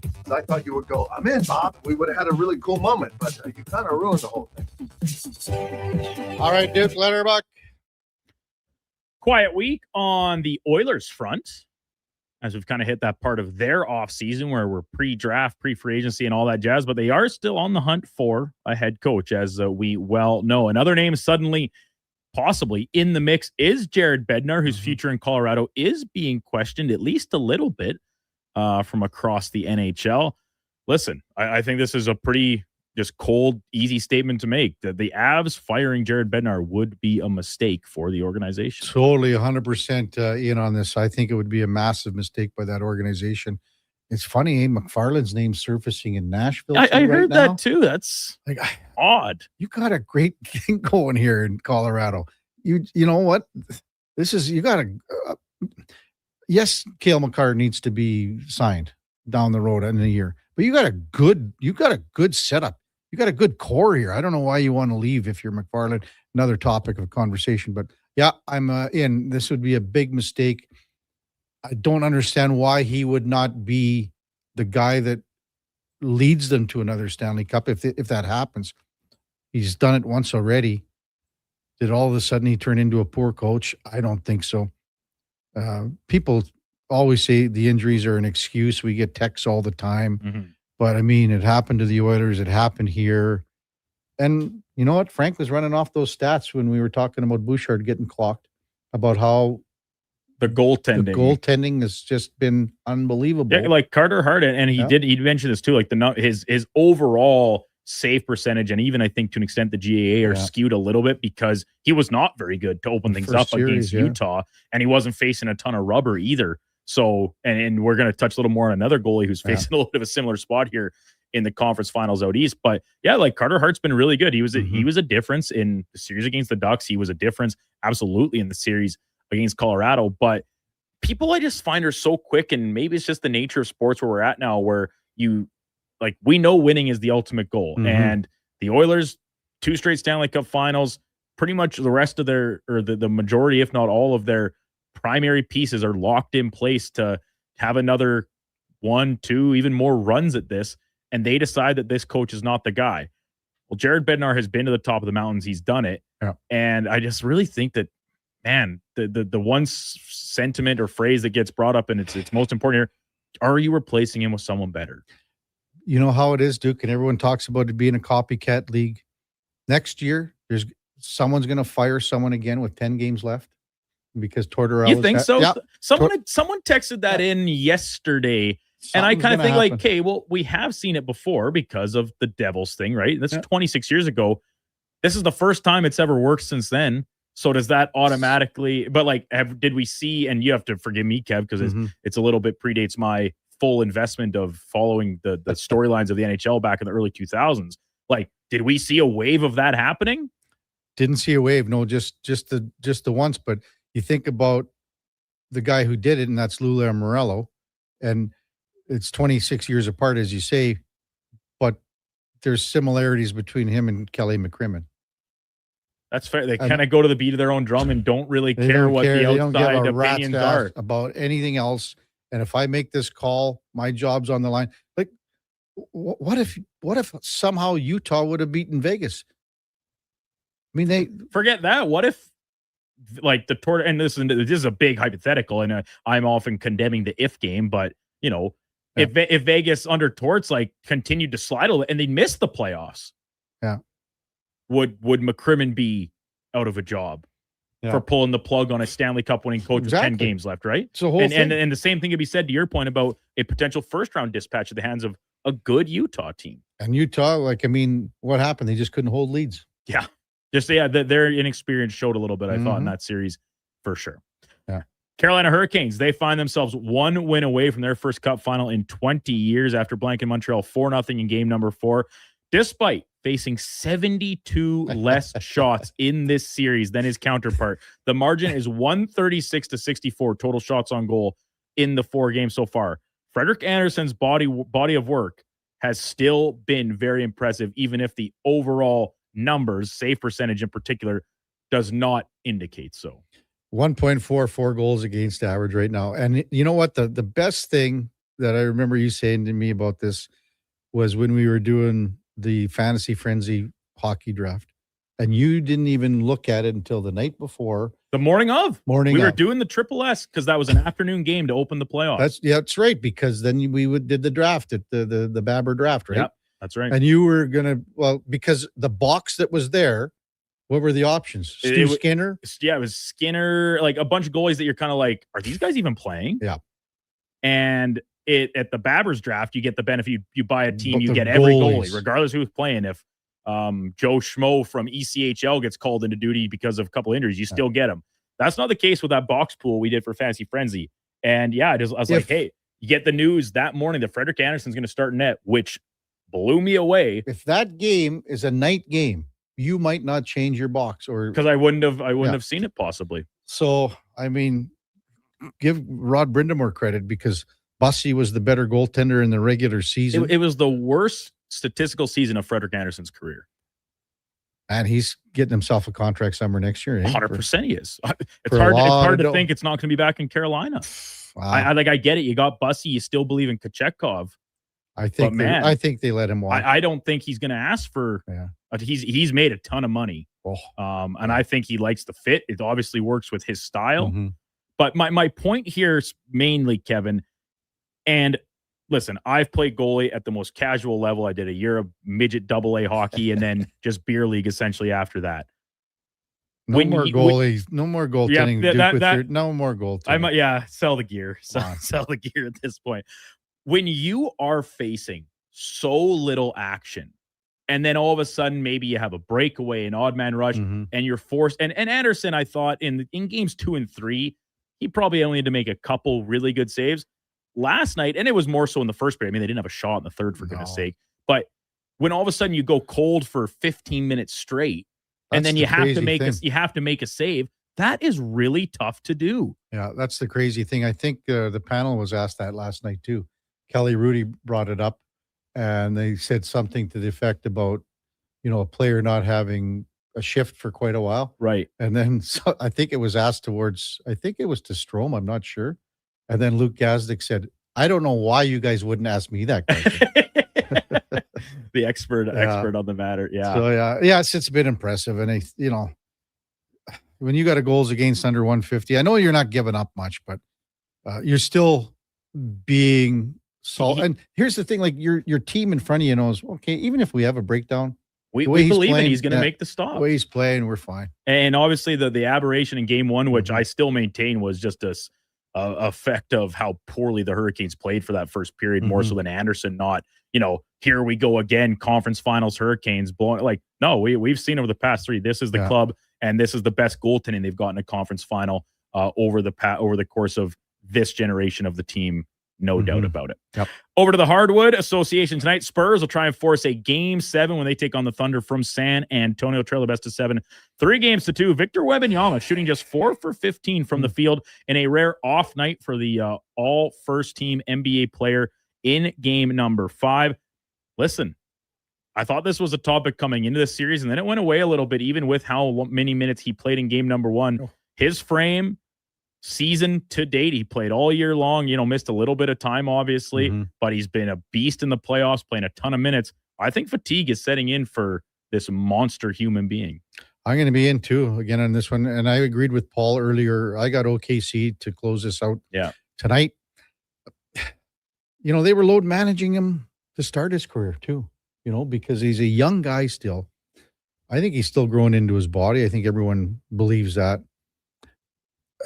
They're on him quick. I just don't see him having a game like, even close to remotely having a game like he had in game number 1. So fatigue, it just, when you're that big and lanky, I just see it being harder to move up and down the court. Like, think about all the great big men that were, the guys that were so penetrating inside and so tough to play against.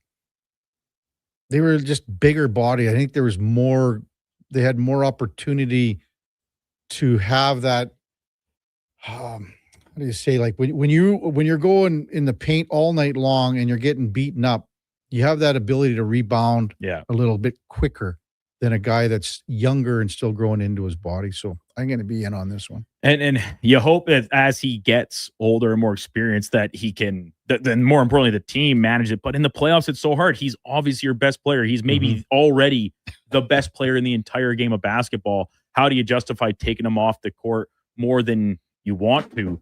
But as you said, Kevin, when you're built like this, the precedent shows us. And even in the old game is different because they didn't look after their bodies as well, and the training and the recovery, all that wasn't the same. But it's just a physics thing, right? When you're that big to be out there. So like a pterodactyl out there, man. It's crazy. So I expect him to be better tonight. I mean, I think it would be tough to duplicate how ineffective he was in game number 5. But I think I'm with you guys that I could I'd be in on the Thunder closing things out and heading back to a second straight NBA finals. CFL reports that a new set of broadcast agreements will change things starting for 2027 season. Most notably, DAZN, the subscription-based streaming platform, will now take on the Saturday night game. 1 game a week to this, where behind another paywall, as we kind of touched on a little earlier, Kevin, I really can't see what the league is thinking here, as you're already struggling to grow the league, maintain viewership, all these factors that we know for a CFL that is, trailing off a little bit here. They're trying everything. The only thing I can think of is that this is actually trying to boost in-person attendance numbers inside the local markets. I don't know how to answer this one, to be honest with you, Duke, because I always, when I read it and I looked at the back half of it, I just immediately thought, because it's similar and not similar, all in the same sentence, I immediately thought of the Chicago Blackhawks blacking out their home games. Yeah, under Bill Wirtz. Yeah. And feeling that, if you're not going to come to the game, you're not watching it on TV either. And that put the franchise behind. It sure did. Like crazy, attendance-wise. Does it get to this stage, CFL-wise? I'd have to... I can only say by this market, Duke, because I don't have a feel... Or let's just say like Winnipeg. I don't know how many Winnipeg games are going to be on a Saturday night. Well, and I think we don't necessarily know that, because depending how the league builds the schedule, is it going to be based off what teams are good, or well, I think there's only 9, so how, like, everybody's going to have to take a turn, like each team. But I think it's basically, like it could be the first game for the Elks on the road, because that's a 7:00 Saturday game, June 6th in Ottawa. Like that could be a game. Now the game here, Duke, which is a Saturday, the home opener is a 2:00 game. So it's not going to be on. That'll be on regular. Yeah, but it's not for this season. For next season. Yeah, but so once again, and like we can use this year's schedule as a template, I guess, but we don't know what games are going to be. But the point being, how many Saturdays are there? How many teams are there? Yeah. Every team's going to have to take a turn behind this paywall for a home game, right? Or if not every team, very near it. So I just think some people might hate to hear this, but it is kind of true that the league's fan base is still largely the previous generation. And the people that say, why am I paying again for something I'm already paying for on my cable package or my TSN Plus subscription, however you want to put it, that now, you know what? F it. I can buy a ticket for $20, $25 to go to a game. I'm just going to do that instead of sitting home and watching it on the couch and having to pay a $25 month-long subscription fee. The other games I don't care about. I only want to watch I only want to watch my local team. I'm going to go do it at the park instead of on my couch. You know, I like your take here, Duke. I'll go with you on it. Sure. And the only reason I even because I just cannot understand, apart from the money. Listen, money's everything. And the zone, or however Bell is shaking this out, the money makes all the difference. But I can't figure out any real reason why this would make sense for the CFL outside of this really, really bleak chance of this attendance-driven narrative. Finally, Kevin Karius, 36 years broadcasting, consummate professional, called into question, cast into doubt after missing a scheduled hit on the Jason Gregor show yesterday afternoon. I watched back part of the segment there where they're trying to get a hold of you, waiting to hear back, and some ideas got thrown around, both from Connor, from Gregor, some texters as well chiming in about a potential fine for this absence. I don't think it's really that complicated. This can serve the affected parties in a positive manner and not really hurt you in too much way, Kevin, because it's something you love to do. I think if you cook up one of your, quote, world best dishes using your collection of homegrown ingredients that you are so proud of for the likes of Gregor, Connor, and in this case, Donovan, since he's filling in for Declan, who's on holiday this week. I think that, and I don't get any, Josh doesn't get any, no one else gets any except these three guys. I think that's a sufficient punishment for your actions. I'm going to be in, Duke. One of these days, what I'll do is I'll go home after the show and we'll put together some beautiful, homemade pierogies, cabbage rolls, all this stuff, and I'll bring it in for the guys to start the show at 2:00. How's that sound? I think that's fair. You can stick around, Duke. You know, I'll bring him in. You can just stick around, Joshy boy. You can stick around. You know, everything just going to be just super. How about this one from Kyle? I think Kevin has to take Gregor and Hallie to that Chinese buffet. Treat them to the Szechuan Castle. Well, I think we just add that to Josh's tab. Bring them in there. Yeah. Well, I mean, poor Josh. Last week, Eddie was even all of a sudden feeling bad about making him buy us lunch. When, as brought up, I didn't see Eddie him have it. It has nothing to do with this. He just said, he said, it's nothing to do with it. Kevin, bring us breakfast tomorrow, and then it's all good from Eddie. You know Do what? you know Eddie was on the lowdown yesterday? I heard about it. He's because, double crossing. Yes, I heard about that, Eddie, and because I was right at Elks, it was right in the middle of it. Right. You know what? Yeah, this is for sure, no question. And you know what I do wish though, Duke? I wish that day that Gregor was doing his puzzle that we would have had a guest at 7:40. Right. Because then we would have said, sorry, we're booked up. But we never have a guest at 7:40.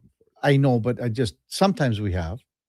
Only if we don't have a guest at 7:20. Yeah, I know, but I just wish somehow we would have. I understand where you're coming from, but listen, the thing is, and this is up to the listener's own interpretation, maybe the morning show is just a little more accommodating, maybe a little more easy breezy than the stringent, hard line approach of the drive show. As I said, Duke, I was an afterthought for yesterday's lineup. We all know that. This is actually really, because I did not know you were even on. Because by the time I left here, Connor had the show already booked, or was maybe waiting to hear on one thing that obviously fell through to lead to you getting the call. And I no joke, this crossed my mind. I was like, we have Low Tide on every week. We have Gregor on usually at least a couple times a month, on Mondays and Fridays respectively. We get Connor in here, Declan on. It's like, Kevin has been on Gregor's show like 3 times in 2.5+ years. It's like, man, the morning show just gets no respect. Yeah, we get nothing. And hey, you know who gets more respect than you? Laddie. Sure. Eddie. They've all made appear. I don't know. I know Schlemmer has got asked to come on Gregor Shore, like pre-post game show. Availability sometimes hasn't worked out, but we know Laddie's been on with Gregor. Eddie's been on with Gregor plenty. Eddie's been on with Low Tide now. Yeah. It's craziness. MTR KK gets no respect. Yeah. MTR is way offside here, saying KK should have to host from 2 to 6. Duke produces Josh there too. All three of these guys. If one guy makes a mistake, everyone goes down with his ship. Double shift, 7 to 11, then 2 to 6. Not a chance, MTR. I'll take the hit here. The hit. Even like I'm willing to ride with you, Kev. Like we're a team on the morning show. Sure. But at the same time, how is missing one 15-minute hit justified by having to just to do the other person's job for an entire day? That punishment does not fit the crime, in my opinion.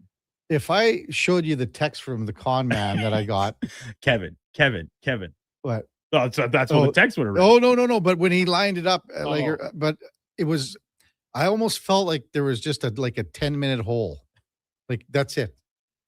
Because he said, you come on at 2:25, which is later. 4:25. Sorry, 4:25. And then he said for like 10 minutes. Yeah, which just means trying to mind the gap a little bit between two other people. Someone's probably coming on at 4:40. Yeah, at MTR says on a Friday too. But I mean, I'll bring in some stuff for the guys. I honestly, I felt really bad about it. And I told Laura, I said, I knew something. We went with the dog and I said, I knew something, but I just forgot about it. I mean, it was just one of those things. Text line 833-401-1440. I just want to touch on a couple things that we talked about during in or out. And Snipes comes up with a good one here. He's a season ticket holder for the Elks. He's more mad about a road game on the zone because now he doesn't have the option of going to the game in person. Even if you weren't a season ticket holder, you have to get it if you want to watch the team that you support. And then we had a lot of, when I mentioned Jet Greaves and 2030 Olympics, we had a lot of texts coming in and they all said, what about Carter Hart as far as the 2030 Olympic goaltender? Okay, this isn't me. So don't come at me for saying this. This is Hockey Canada saying that the players from the 2018, not just Carter Hart, the players from the 2018 team are not going to be involved in any other Hockey Canada teams. Now, maybe something changes 4 years from now, but that's the derivative from Hockey Canada. So that's where that stands. Hey, coming up just after our little break here, we'll check in with Malik Carney of the Edmonton Elks as they get ready for their big game tomorrow. Not whole night at Clark Park. We've got Colton Davies from the Hockey News to discuss the Memorial Cup also in the 10 o'clock hour. Before all that, time now for a Sports 1440 update brought to you by Fusion Promo Marketing. Expand your brand. High quality promotional products for businesses, sports teams, and corporate events. Get noticed at fusionpromomarketing.ca. That's Fusion with a Z. Here is the Duke. This is a Sports 1440 update.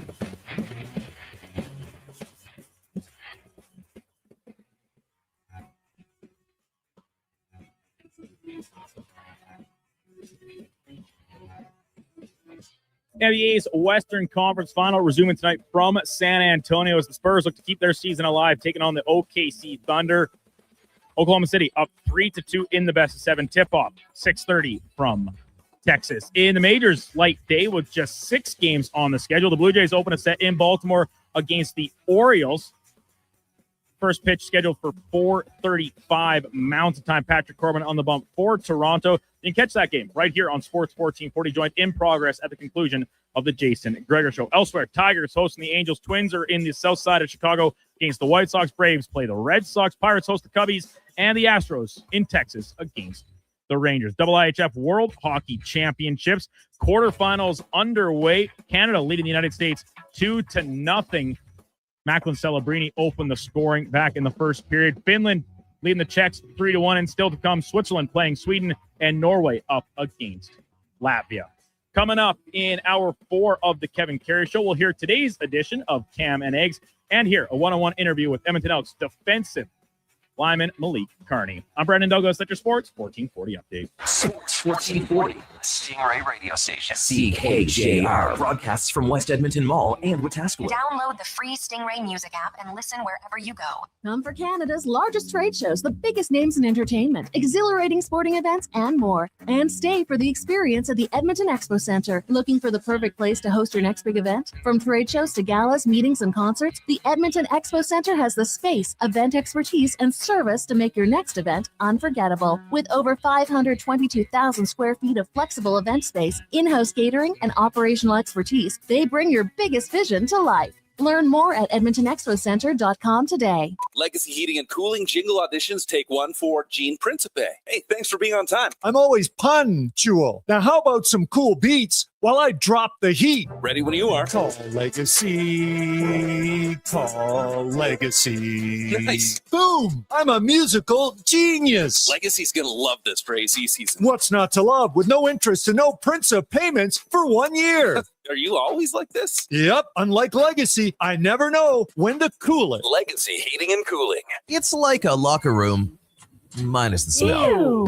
Kevin Karius brings the banter, the buzz, and the bold sports talk. Weekday mornings from 7 to 11 on Sports 1440, Edmonton's home for sports. Debt can take over your life. The stress, the constant worry, it can feel like you're drowning. When people come to see me, they're often anxious and feeling hopeless. But when I explain how I can help them get out of debt, those feelings melt away. I'm Parveen Middleton, licensed insolvency trustee at BDO here in Edmonton. I will create a personalized debt relief plan so you can move forward with confidence. Call 1-833-BDO-TALK or visit bdodebt.ca to discover your debt-free future. What's it like to score a winning deal at Car West Leduc? Like raising the cup in your hometown on your birthday. Feel it now. Car West Leduc. Experience a vast, uncompromising selection of top-quality used vehicles with no extra fees. Trucks, sedans, vans, SUVs, and more. Backed by family-run service and top dealer ratings on Google. So when the final siren goes, you go home with a deal you'll never forget. Car West Leduc, 6514 Sparrow Drive, Leduc, or at carwestautosales.com.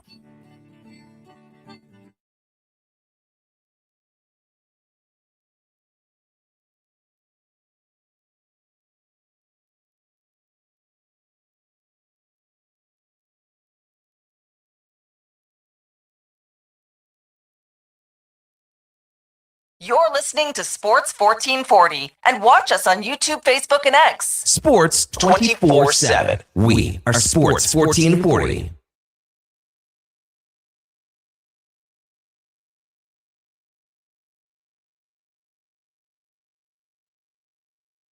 Back to the big program. 10-11 in Edmonton. Kevin Karius, Duke of Delburne, Josh Fenwick. Man, we're watching this Canada-USA game in studio. 16:30 left in the third period. Canada's up 2-0. Matthew Tkachuk got called for embellishment diving already.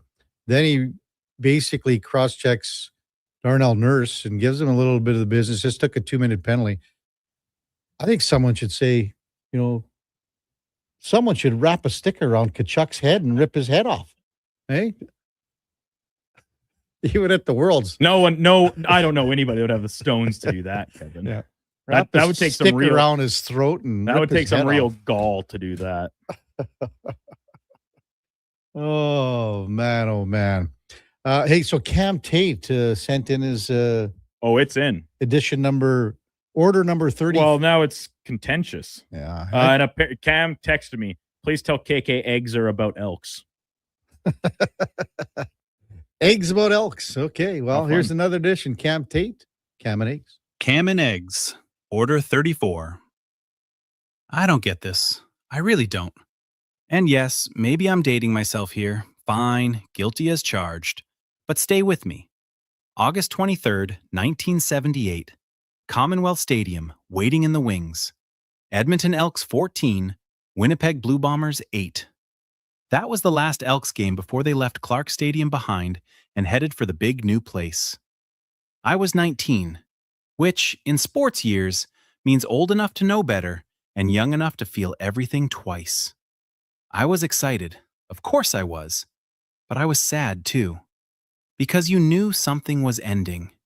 And for me, it started 9 years earlier.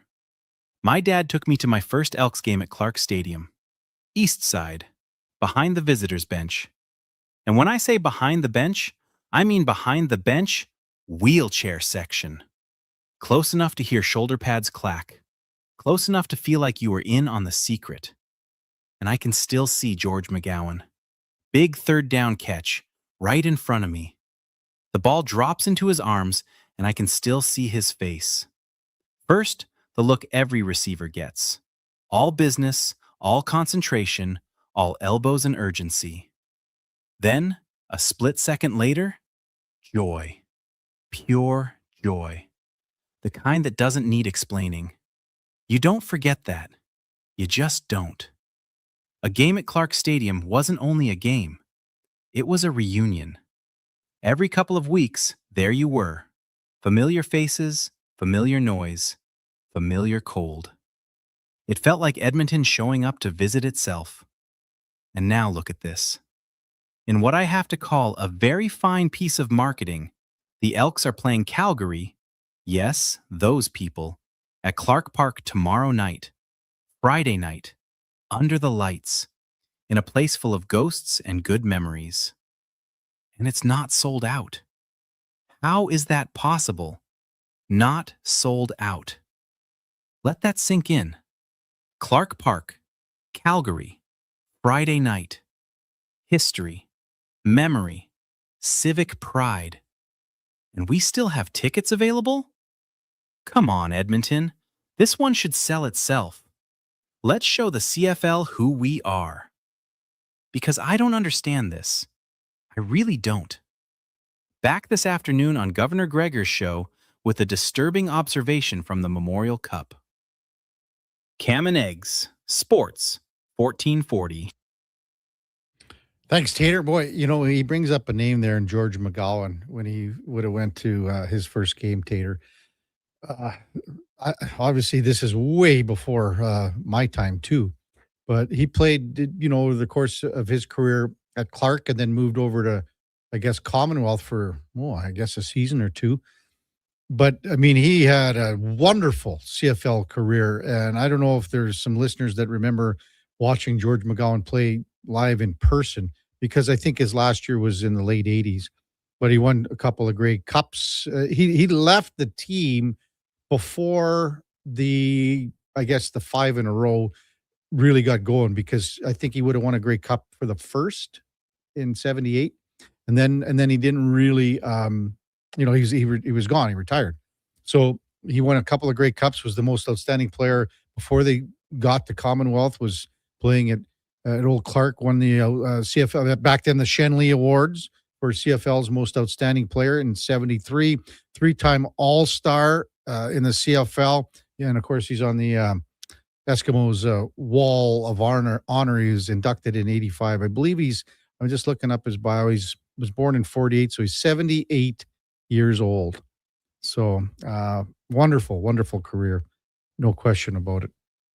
Text 833-401-1440. The Duke has said Colton Davies from the Hockey News can't join us covering the Memorial Cup. They have a media availability right now on an off day as they get set for Everett taking on Chicoutimi in tomorrow's semifinal. This thanks to Everett's 4-0 shutout win over Kelowna. Boy, the Rockets just couldn't gain any traction after being off for 4 or 5 weeks. You set up your whole team, that Tidge Aginla, Jerome's son. You set up your whole team, make trades because you have a ticket to the big dance, and it just didn't work out for them in the tournament. So they were eliminated. It'll be Everett Chicoutimi tomorrow. The winner goes on to play the Kitchener Rangers on Sunday. And quite likely, that's going to be the only game going. And again, in case you missed it, and when Frank Saravalli was on, if and hopefully Carolina wins tomorrow in game number 5 over the Montreal Canadiens, the Stanley Cup final moves up 2 days, which is outstanding. Wednesday is game 1 of the NBA finals. So you couldn't go to Wednesday. You got to go Tuesday. So if Montreal wins, then the Stanley Cup opens next Thursday, a week from tonight. If Carolina closes out tomorrow, Stanley Cup will start on Tuesday, which is just fabulous because you got two teams that are pretty well rested here. I mean, Carolina, as we mentioned, if you think about the amount of hockey that the Carolina Hurricanes have played with just 12 games in 45 days, now you got Vegas after a sweep, a sweep in the Western Conference Final over Colorado. Now they've got an opportunity to be rested up. So that's going to be a good Stanley Cup final starting 2 days, hopefully earlier.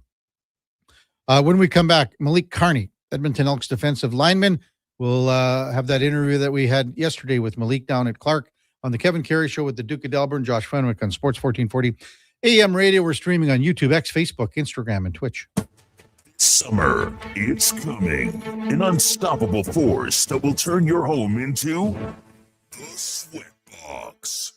Don't live in a summer blockbuster. Pro Solutions is your one-call-solves-it-all expert for AC repairs, tune-ups, and new installations. With fast appointments and flexible financing, we'll make sure your home story has a comfortable ending. AC season is coming soon, so book today. Lock in pre-season pricing today. Visit prosolutionsinc.ca to schedule your service today. Say hello to your new favorite drinks. Introducing new McCafe refreshers. Icy cool, undeniably refreshing, and available in 3 flavors: strawberry watermelon, mango pineapple, and blackberry passion fruit. Only at McDonald's.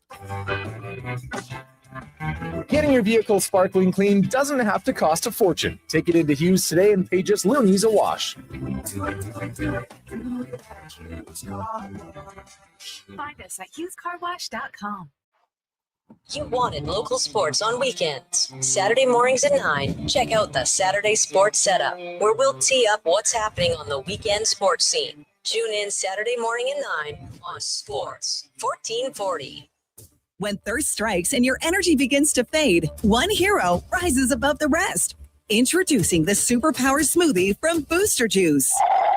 A bright sun-charged burst of mangoes, bananas, and blue spirulina. An out-of-this-world smoothie, just in time for the new Supergirl movie.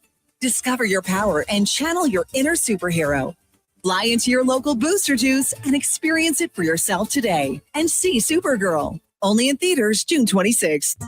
Whether you're refinancing or buying your first home, mortgages are easier with help from a neighbor. At Vision Credit Union, you get face-to-face guidance from local lenders who know the market because, well, they live here too. They'll look at your whole financial picture with practical advice for payments, renewals, refinancing, and what makes sense long-term. Get a more neighborly mortgage. Contact your branch today or visit visioncu.ca. Everybody loves a beautiful day in Edmonton. Hey, it's Jamie, and Green Drop Lawn Care is giving you one more reason to love the nice weather. Next Nice Day service. People always ask, how soon can Green Drop get here? Well, when you sign up with Next Nice Day service, we'll be there by tomorrow. Assuming Mother Nature cooperates, we'll be fertilizing and treating your weeds by the very next day. We'll even include Drought Fighter at no additional cost. Just another reason we have been Canada's lawn experts since 1979. Easy online signups only at greendrop.com. Bashaw Concrete Products. From concrete and septic tanks to blocks, precast water pads, jersey barriers, and aggregates. Farmers, contractors, homeowners. Plan your next project at BashawConcrete.com. Family owned, over 60 years pouring. Bashaw Concrete Products. Once again, start here. BashawConcrete.com. The puck is passed up through the neutral zone, and here's a breakaway. He's coming in hot. He shoots it. Oh no, a broken stick. When it comes to performance, quality parts matter. Napa Auto Parts has all the reliable parts, tools, and more to keep your vehicle running like a playoff contender. With over 85 locations in Alberta, visit your local Napa store today or shop online at napacanada.com. That's Napa know-how.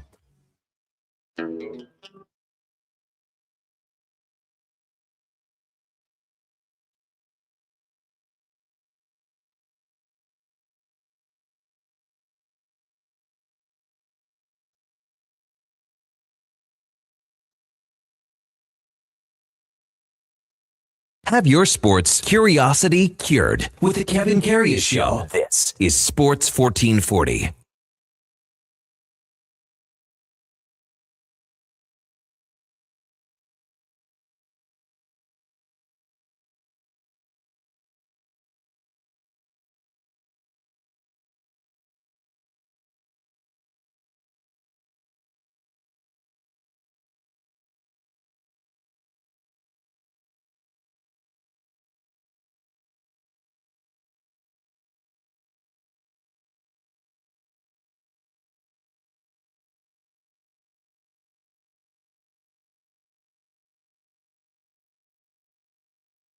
All right, welcome back to the big program, 10:23 in Edmonton. Josh Fenwick, do you know what football movie that song is from? You better have it right off the tip of your tongue. Well, I can never hear the song, so I have to. Longest Yard, except the Burt Reynolds one? No. Oh, well. No. Any Given Sunday? No. Draft Day?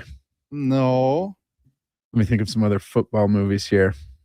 The Longest Yard. Probably one of the best football movies ever. Remember the Titans? Yeah. There we go. It was they had a collage, a montage of their wins. That's right. And they had, I think it was they quarter screened the movie. Yep. And they were, that's the Hollies. Once we name it, I was like, oh, yes, I remember. Hollies. Yeah. See, even Eddie Steele texts in. Strong side. Left side. Is that what it was? Not strong side? Left side? Left side. Strong side. Left side. Strong side. Yeah. The one Brian Bertier. Gary Bertier. Gary Bertier. Gary Bertier.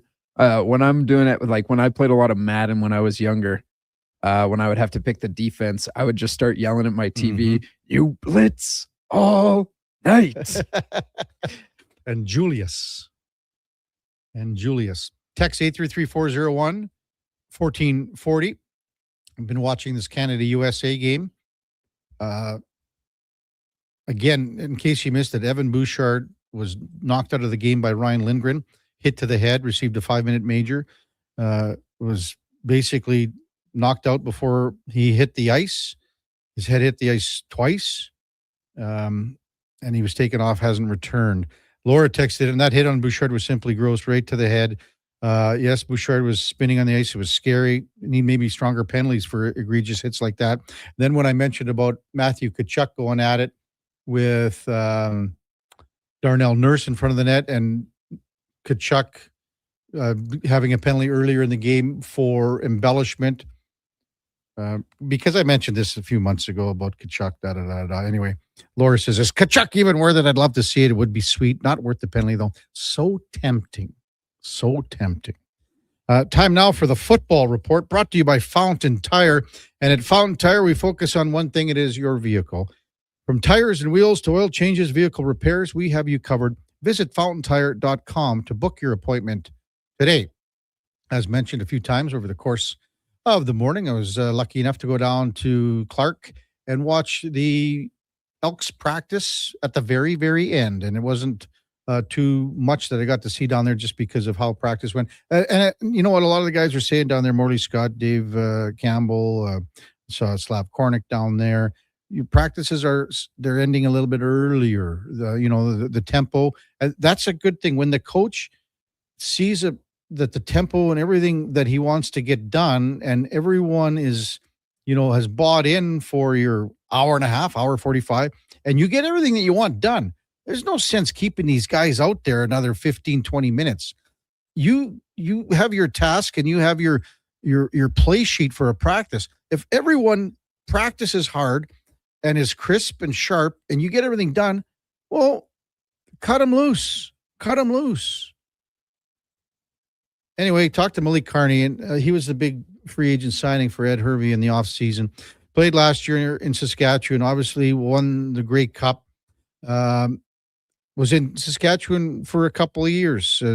Before that, he started his CFL career in Hamilton. So that's where he cut his teeth with the Ticats.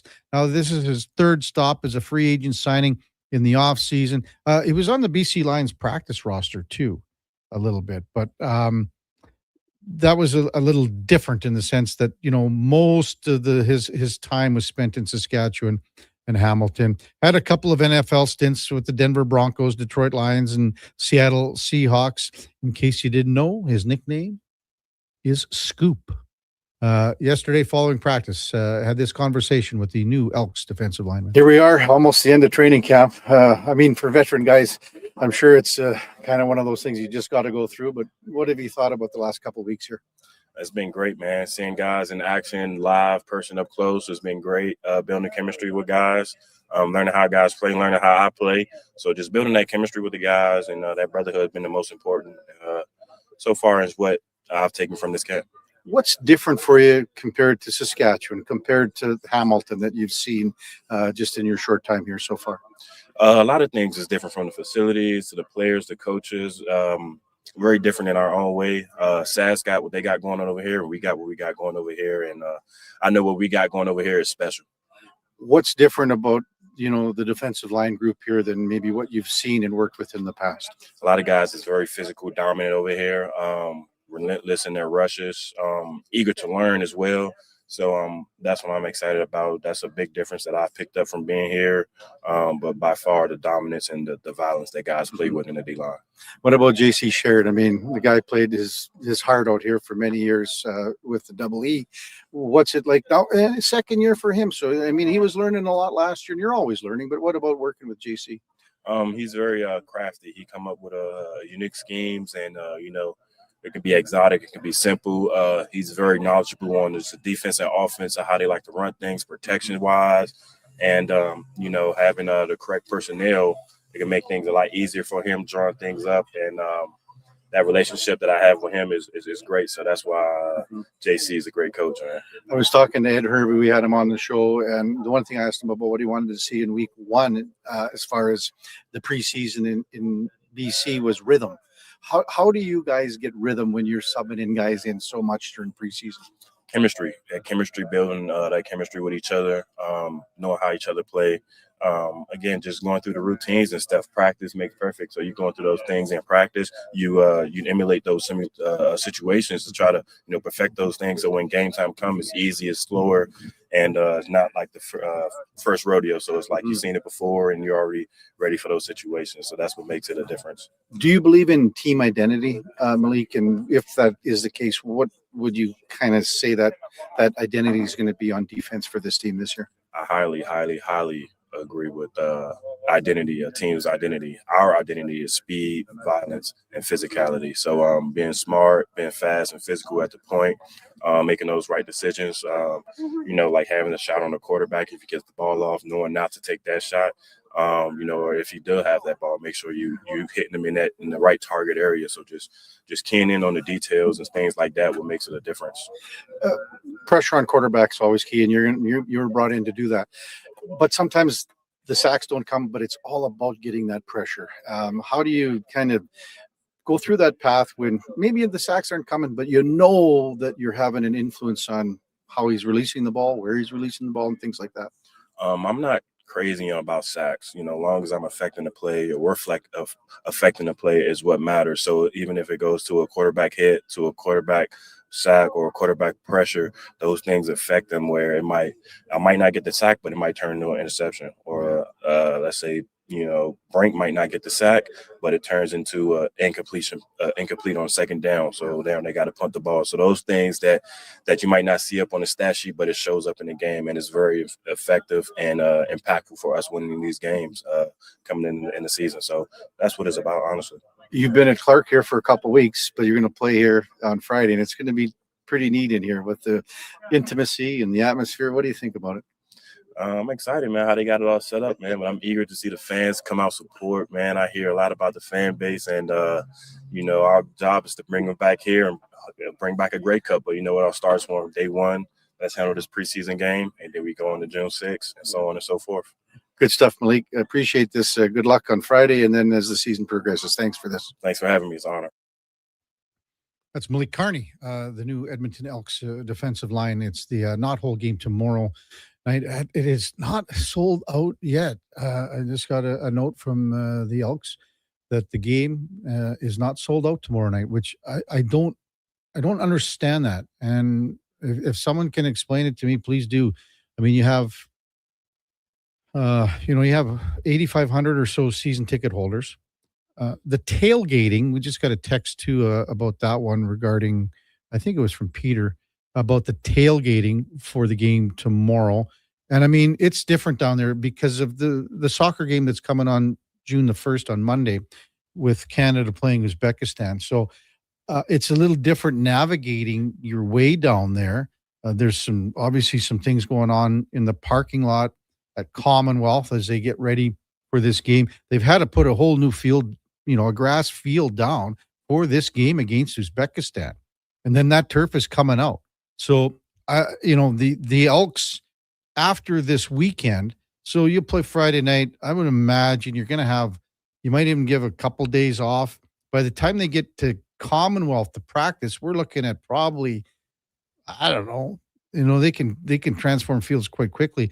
You're probably looking at the earliest, a Monday game, Thursday, Friday, you can probably get back and playing game one on the road as well. So it's not imperative to get back to your home field, and then you got a bye week in week 2. So it might take them a good week to get back practicing, at least at Commonwealth Stadium. So we'll get to some of these texts, 833-401-1440. Again, maybe if some of our texters, I know Army Daryl's just texted in, Peter, we'll get to yours, and we'll get to some other, why wouldn't this game be sold out tomorrow? I mean, we're not talking 20,000 fans. We're talking 6,000. 833-401-1440. It's Kevin Karius Show with the Duke of Delburne, Josh Fenwick on Sports 1440 AM Radio. We're streaming on YouTube, X, Facebook, Instagram, and Twitch. I've got some good news. If you've been thinking about a heavy-duty truck, the 2026 Ram 2500 Black Express is now at St. Albert Dodge. You've got 20-inch black aluminum wheels, black Mopar side steps, body color, bumpers and grille, and a sport performance hood. Available in all the colors for $68,990. Plus, new this year, Ram's best-in-class 10-year powertrain warranty. Now's the time. Head up the trail and see how easy it is to do business at St. Albert Dodge. Mr. Rooter gets attacked by a Canada goose. Oh, look at that. Another on-time arrival. Nothing stops Mr. Rooter from plumbing on schedule. You gotta be kidding me. Hello, Mr. Goose. I'm Mr. Rooter. Okay, this is what you train for. Through rain, sleet, or goose, the pipes get fixed. For a plumber who does whatever it takes, Mr. Rooter. From the first pitch to the final out, catch Toronto Blue Jays baseball games live right here. Don't miss a moment of Blue Jays baseball this season. Sports 1440 is proud to be the home of Blue Jays baseball. Hi, Mike here from Northgate Chevrolet Buick GMC. No one's ever accused car shopping to be fun. I mean, think about it. Awkward standoffs to get a price. Let me go talk to my manager. Dealers asking for your credit card, then melting your phone if you say no. See, not fun. At Northgate, I promise you a different experience. We make it fun. And you will like us, I promise. 0% financing, a great selection of new and pre-owned units. So for some fun, stop in today. 13215 97th Street or visit us online at northgategm.com. You're in Northgate country. For over 60 years, the folks at Diablo Boots have been selling the best Canadian-made boots. Handcrafted in Winnipeg, Canada West makes the best quality cowboy, biker, and work boots for Diablo Boots with replaceable soles and heels. Why buy cheaper quality like Ariat, Justin, and Red Wing made in China when Canadian-made is better? Support Canada's workers and Diablo Boots for the best boots. So save on boots by Save on Foods. That's Diablo Boots, 3340 Gateway Boulevard on the east side of Save on Foods. Canada West and Diablo Boots, the two best names in the boots business. Tired of the rough ride? Alberta used to be a leader in highway planning and construction, but years of neglect and cuts to maintenance are showing. You can see it, and your vehicle is feeling it. Infrastructure can last for years with a little TLC, but when repairs are deferred, minor issues become major reconstruction. We need action and a reliable capital plan. Contact your MLA and demand stable infrastructure funding. Find out how at fixourroads.com. A message from the Alberta Road Builders and Heavy Construction Association. Question: what do you do with your metal? Lawn ornaments. Statues. I made this hat for Kitty, but it's a little heavy. Sorry, Mr. Fluffles. At Metal Supermarkets, they encourage you to submit your creations to the Metal My Way Gallery today. You can win some great prizes. Go to metalmyway.com, a celebration of metal mastery. Proudly sponsored by Metal Supermarkets, the local convenience stores for Southside, West End, metalsupermarkets.com. Hi, it's Jason McCoy. You know, music's given me a lot of great moments, but nothing means more than time with my dad. When he was diagnosed with prostate cancer, a simple PSA blood test was key in detecting it early, and we got more years, more laughs, and more memories. Guys, it's a quick test that just might end up saving your life. Join the Princess Auto Motorcycle Ride for Dad in Edmonton, Saturday, June 13th. Register or donate at ridefordad.ca. Real protection starts from the ground up. Timberland Pro Boondock Boots provide industrial-grade protection and legendary durability. Their new BOA series give you unmatched fit and performance coupled with all-day anti-fatigue comfort. Find the largest selection of Timberland Boondock BOAs at all 3 of our Edmonton job site workwear locations and online at jobsiteworkwear.ca. Job site workwear, tough gear for tough jobs.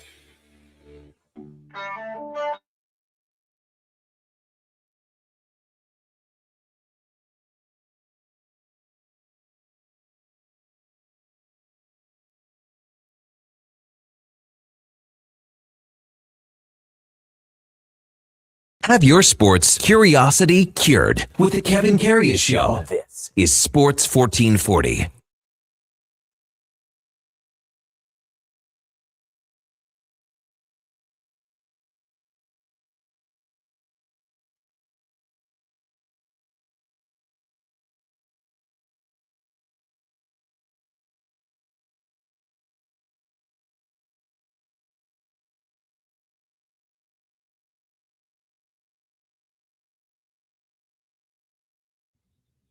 All right, welcome back to the big program, 10:39 in Edmonton.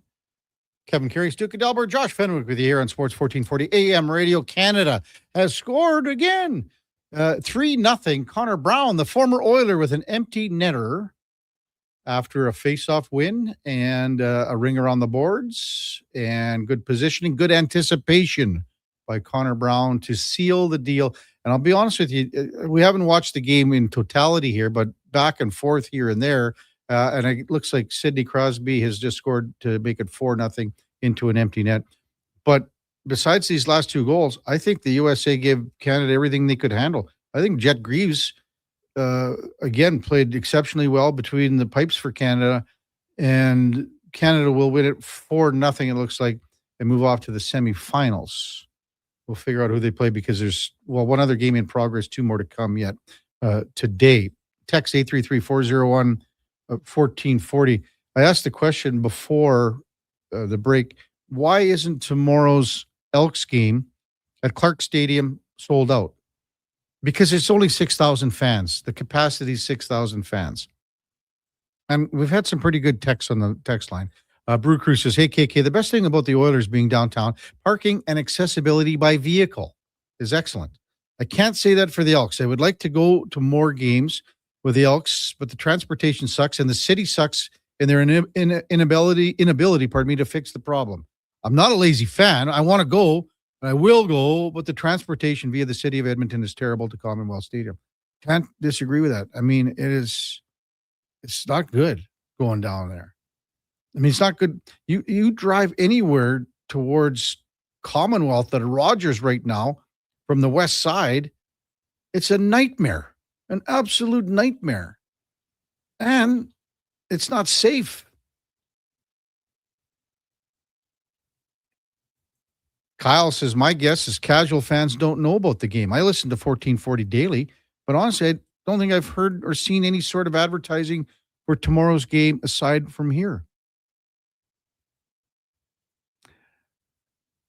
Triple C in a truck. Yeah, the old school parking at the games was best used. Go to the exact same house every game.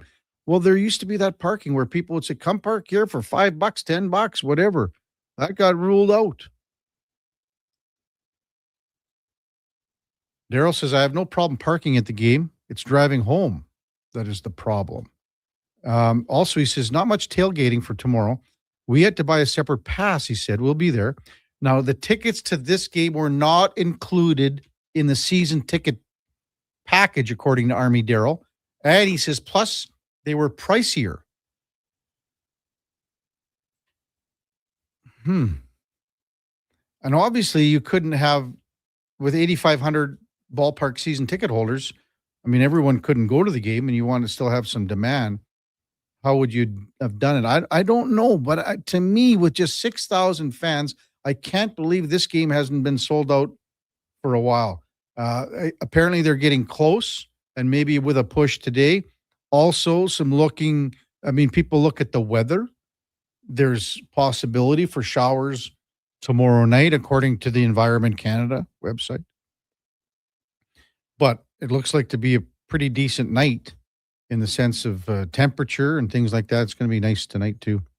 Canada winning 4-0. It is over the United States in quarterfinal action. Sidney Crosby with his first goal into an empty net in the tournament. Jet Greaves was outstanding in goal. In case you missed it, Oilers defenseman Evan Bouchard was crushed by Ryan Lindgren, left the game, has obviously a concussion.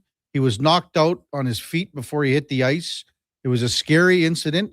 If you haven't seen the video, you'll look at it, you'll go, that was a scary incident. Lindgren got 5 in a game for a hit to the head. Bouchard, you would think because of, you're a National Hockey League player first and foremost. Yes, you're playing for your country, but it's first and foremost that you are still, the Oilers' concern here. So we'll see what happens for it. You just hope the very best for Evan Bouchard because, again, if you watch the video, it was a scary incident. Here's how scary it was, that the host broadcaster, TSN, elected not to show parts of the hit, the tail end of the hit after he went to the ice. They didn't show that in the first intermission, and we'll see what they show on their future broadcasts because to me, they got to show that, and it's up to the viewer to watch it or not watch it. Text 833-401-1440. Hey, Duke, we're getting some good responses here, too, about why this game isn't sold out. Bierman says transportation's an easy excuse. Commonwealth will get 50,000 fans for 6 big stadium events this summer. The Canada-friendly AC/DC. Yeah, on Monday, they're going to get 50,000 fans for this game. If fans want to go, they'll find a way. And it's true. It's true. Parking has been a pain for years, Gavin writes in.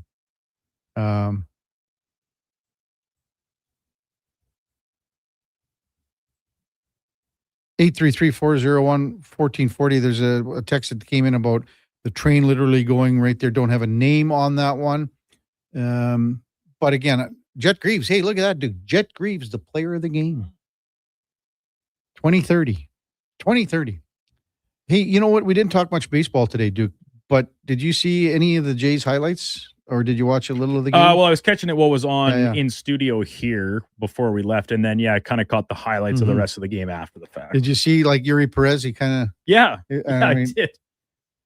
Because I originally saw the incident of him and John Schneider kind of jawing a little bit. Your doppelganger. John Schneider. Yeah, not Perez. I was a little confused at first, but no. Anyway, and then he said, don't look at our dugout.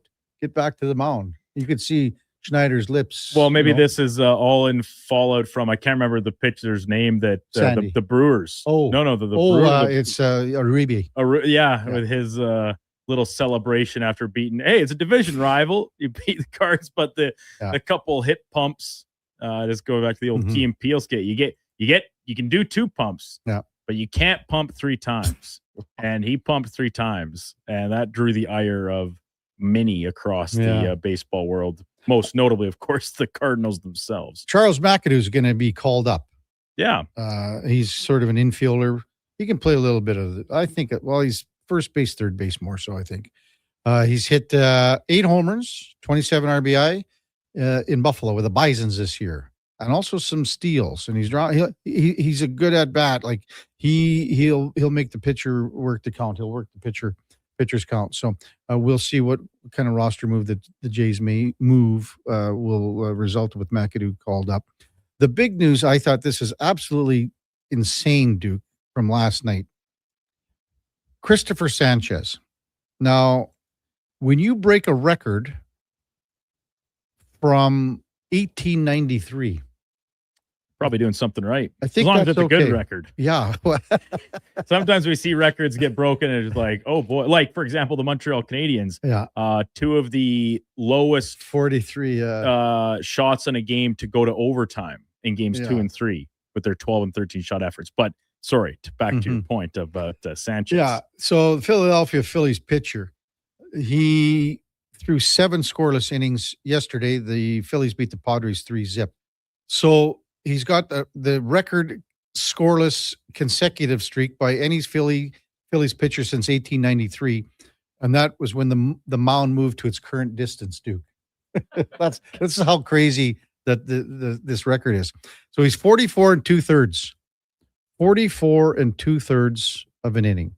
That eclipses Grover Alexander's record of 41 that he set as a rookie in 1911.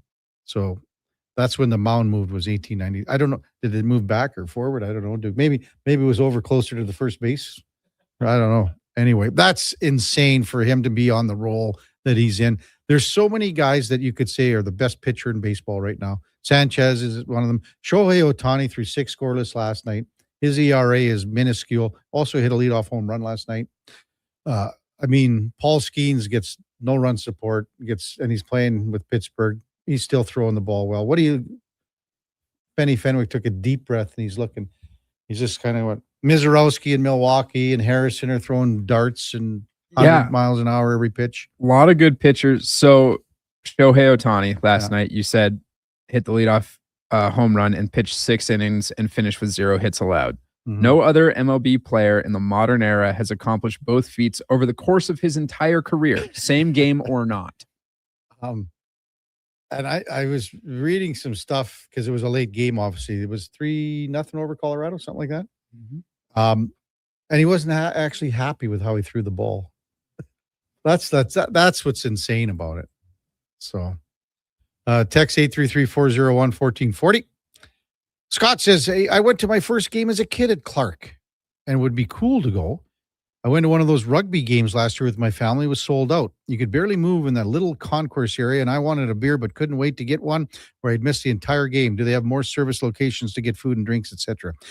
Okay, I can tell you that there will be some things set up in, it might be a VIP section, like, with, sponsors, season ticket holders and stuff in where the Commonwealth facility is, where the practice field is. There'll be some areas there. When I went to the practice yesterday, Scott, so on the north side of the field, there's temporary seats. On the south side, temporary seats as well. But they're not like high seats. I'm sure, you got to think about porta potties and everything that they got to bring in here.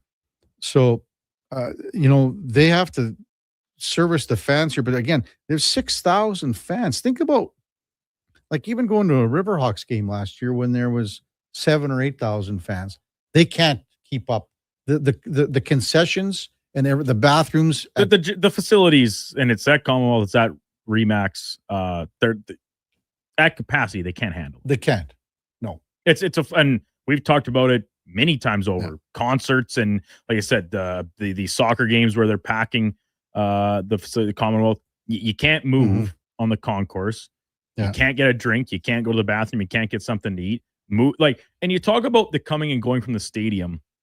And that's one thing, if it isn't really that busy and you say it's still a pain in the butt to find somewhere to park, or if you're not comfortable taking public transit because of some of the safety concerns that exist, I'll hear all those out. Talk about when it's busy. Yeah. And even if you're opting for a rideshare format, so it will take you longer to get there. You can plan for that, sure. What about leaving?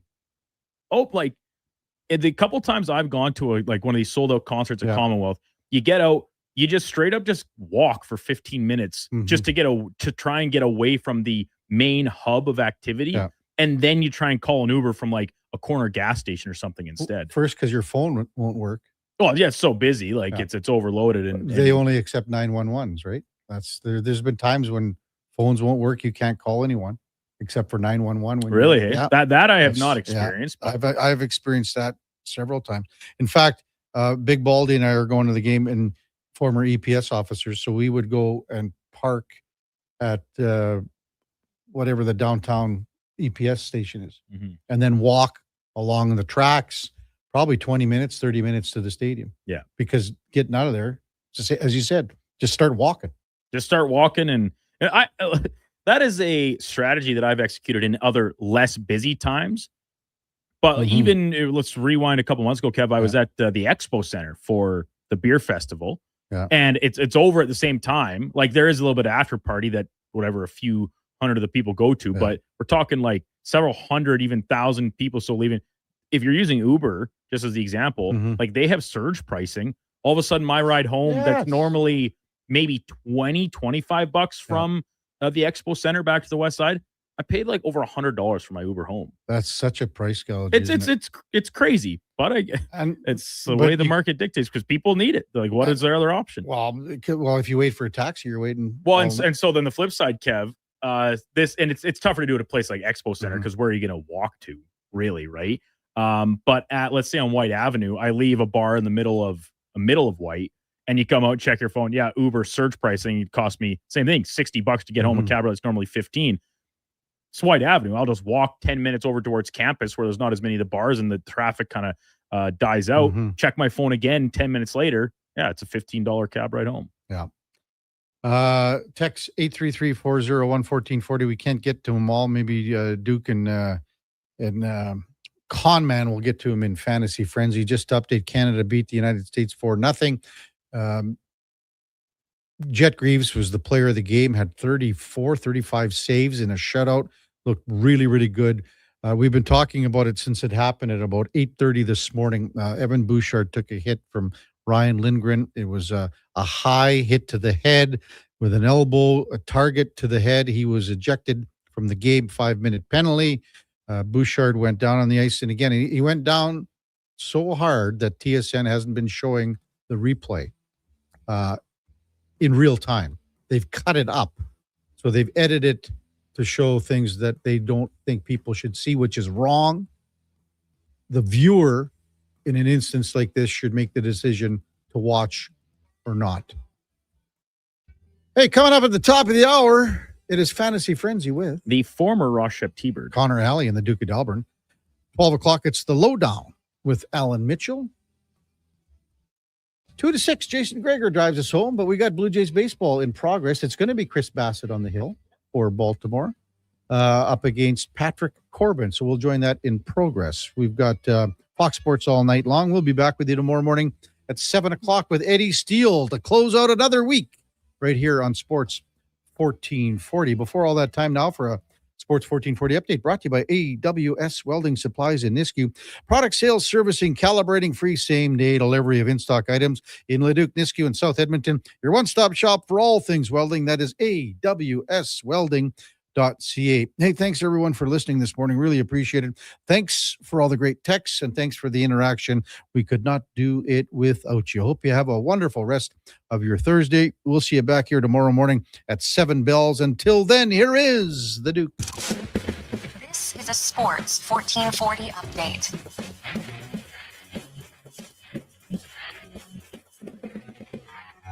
NBA's Western Conference Finals resuming tonight in Texas. The San Antonio Spurs try and keep their season alive as they take on the OKC Thunder. Trailer the best of 7, 3 games to 2. Tip-off at 6:30 in San Antonio. Light day in the majors, just 6 games total, including the Blue Jays opening a set in Baltimore against the Orioles. Former Blue Jay Chris Bassett will take the hill for Baltimore. Patrick Corbin counters for Toronto. First pitch coming just after 4:35. You can catch that game right here on Sports 1440. Joined in progress at the conclusion of the Jason Greger Show. Elsewhere, Tigers and Angels set to get underway just after the top of the hour. White Sox hosting the Twins on the south side of Chicago. Braves in Boston. Pirates taking on the Cubbies and the Astros cross state to take on the Texas Rangers. IIHF World Hockey Championship quarterfinals this morning. Canada blanked the United States 4-0 to advance through to the semis. Macklin Celebrini game-winning goal. Tough news for Oilers fans, however, as Evan Bouchard took a hit from Ryan Lindgren, was assessed a 5-minute major on the play. Bouchard left the game and did not return. Elsewhere, Finland beat the Czechs 4-1 to advance through, and still to come in the other half, Switzerland will play Sweden, and Norway takes on Latvia. Coming up on Sports 1440, it is Fantasy Frenzy with Hallie.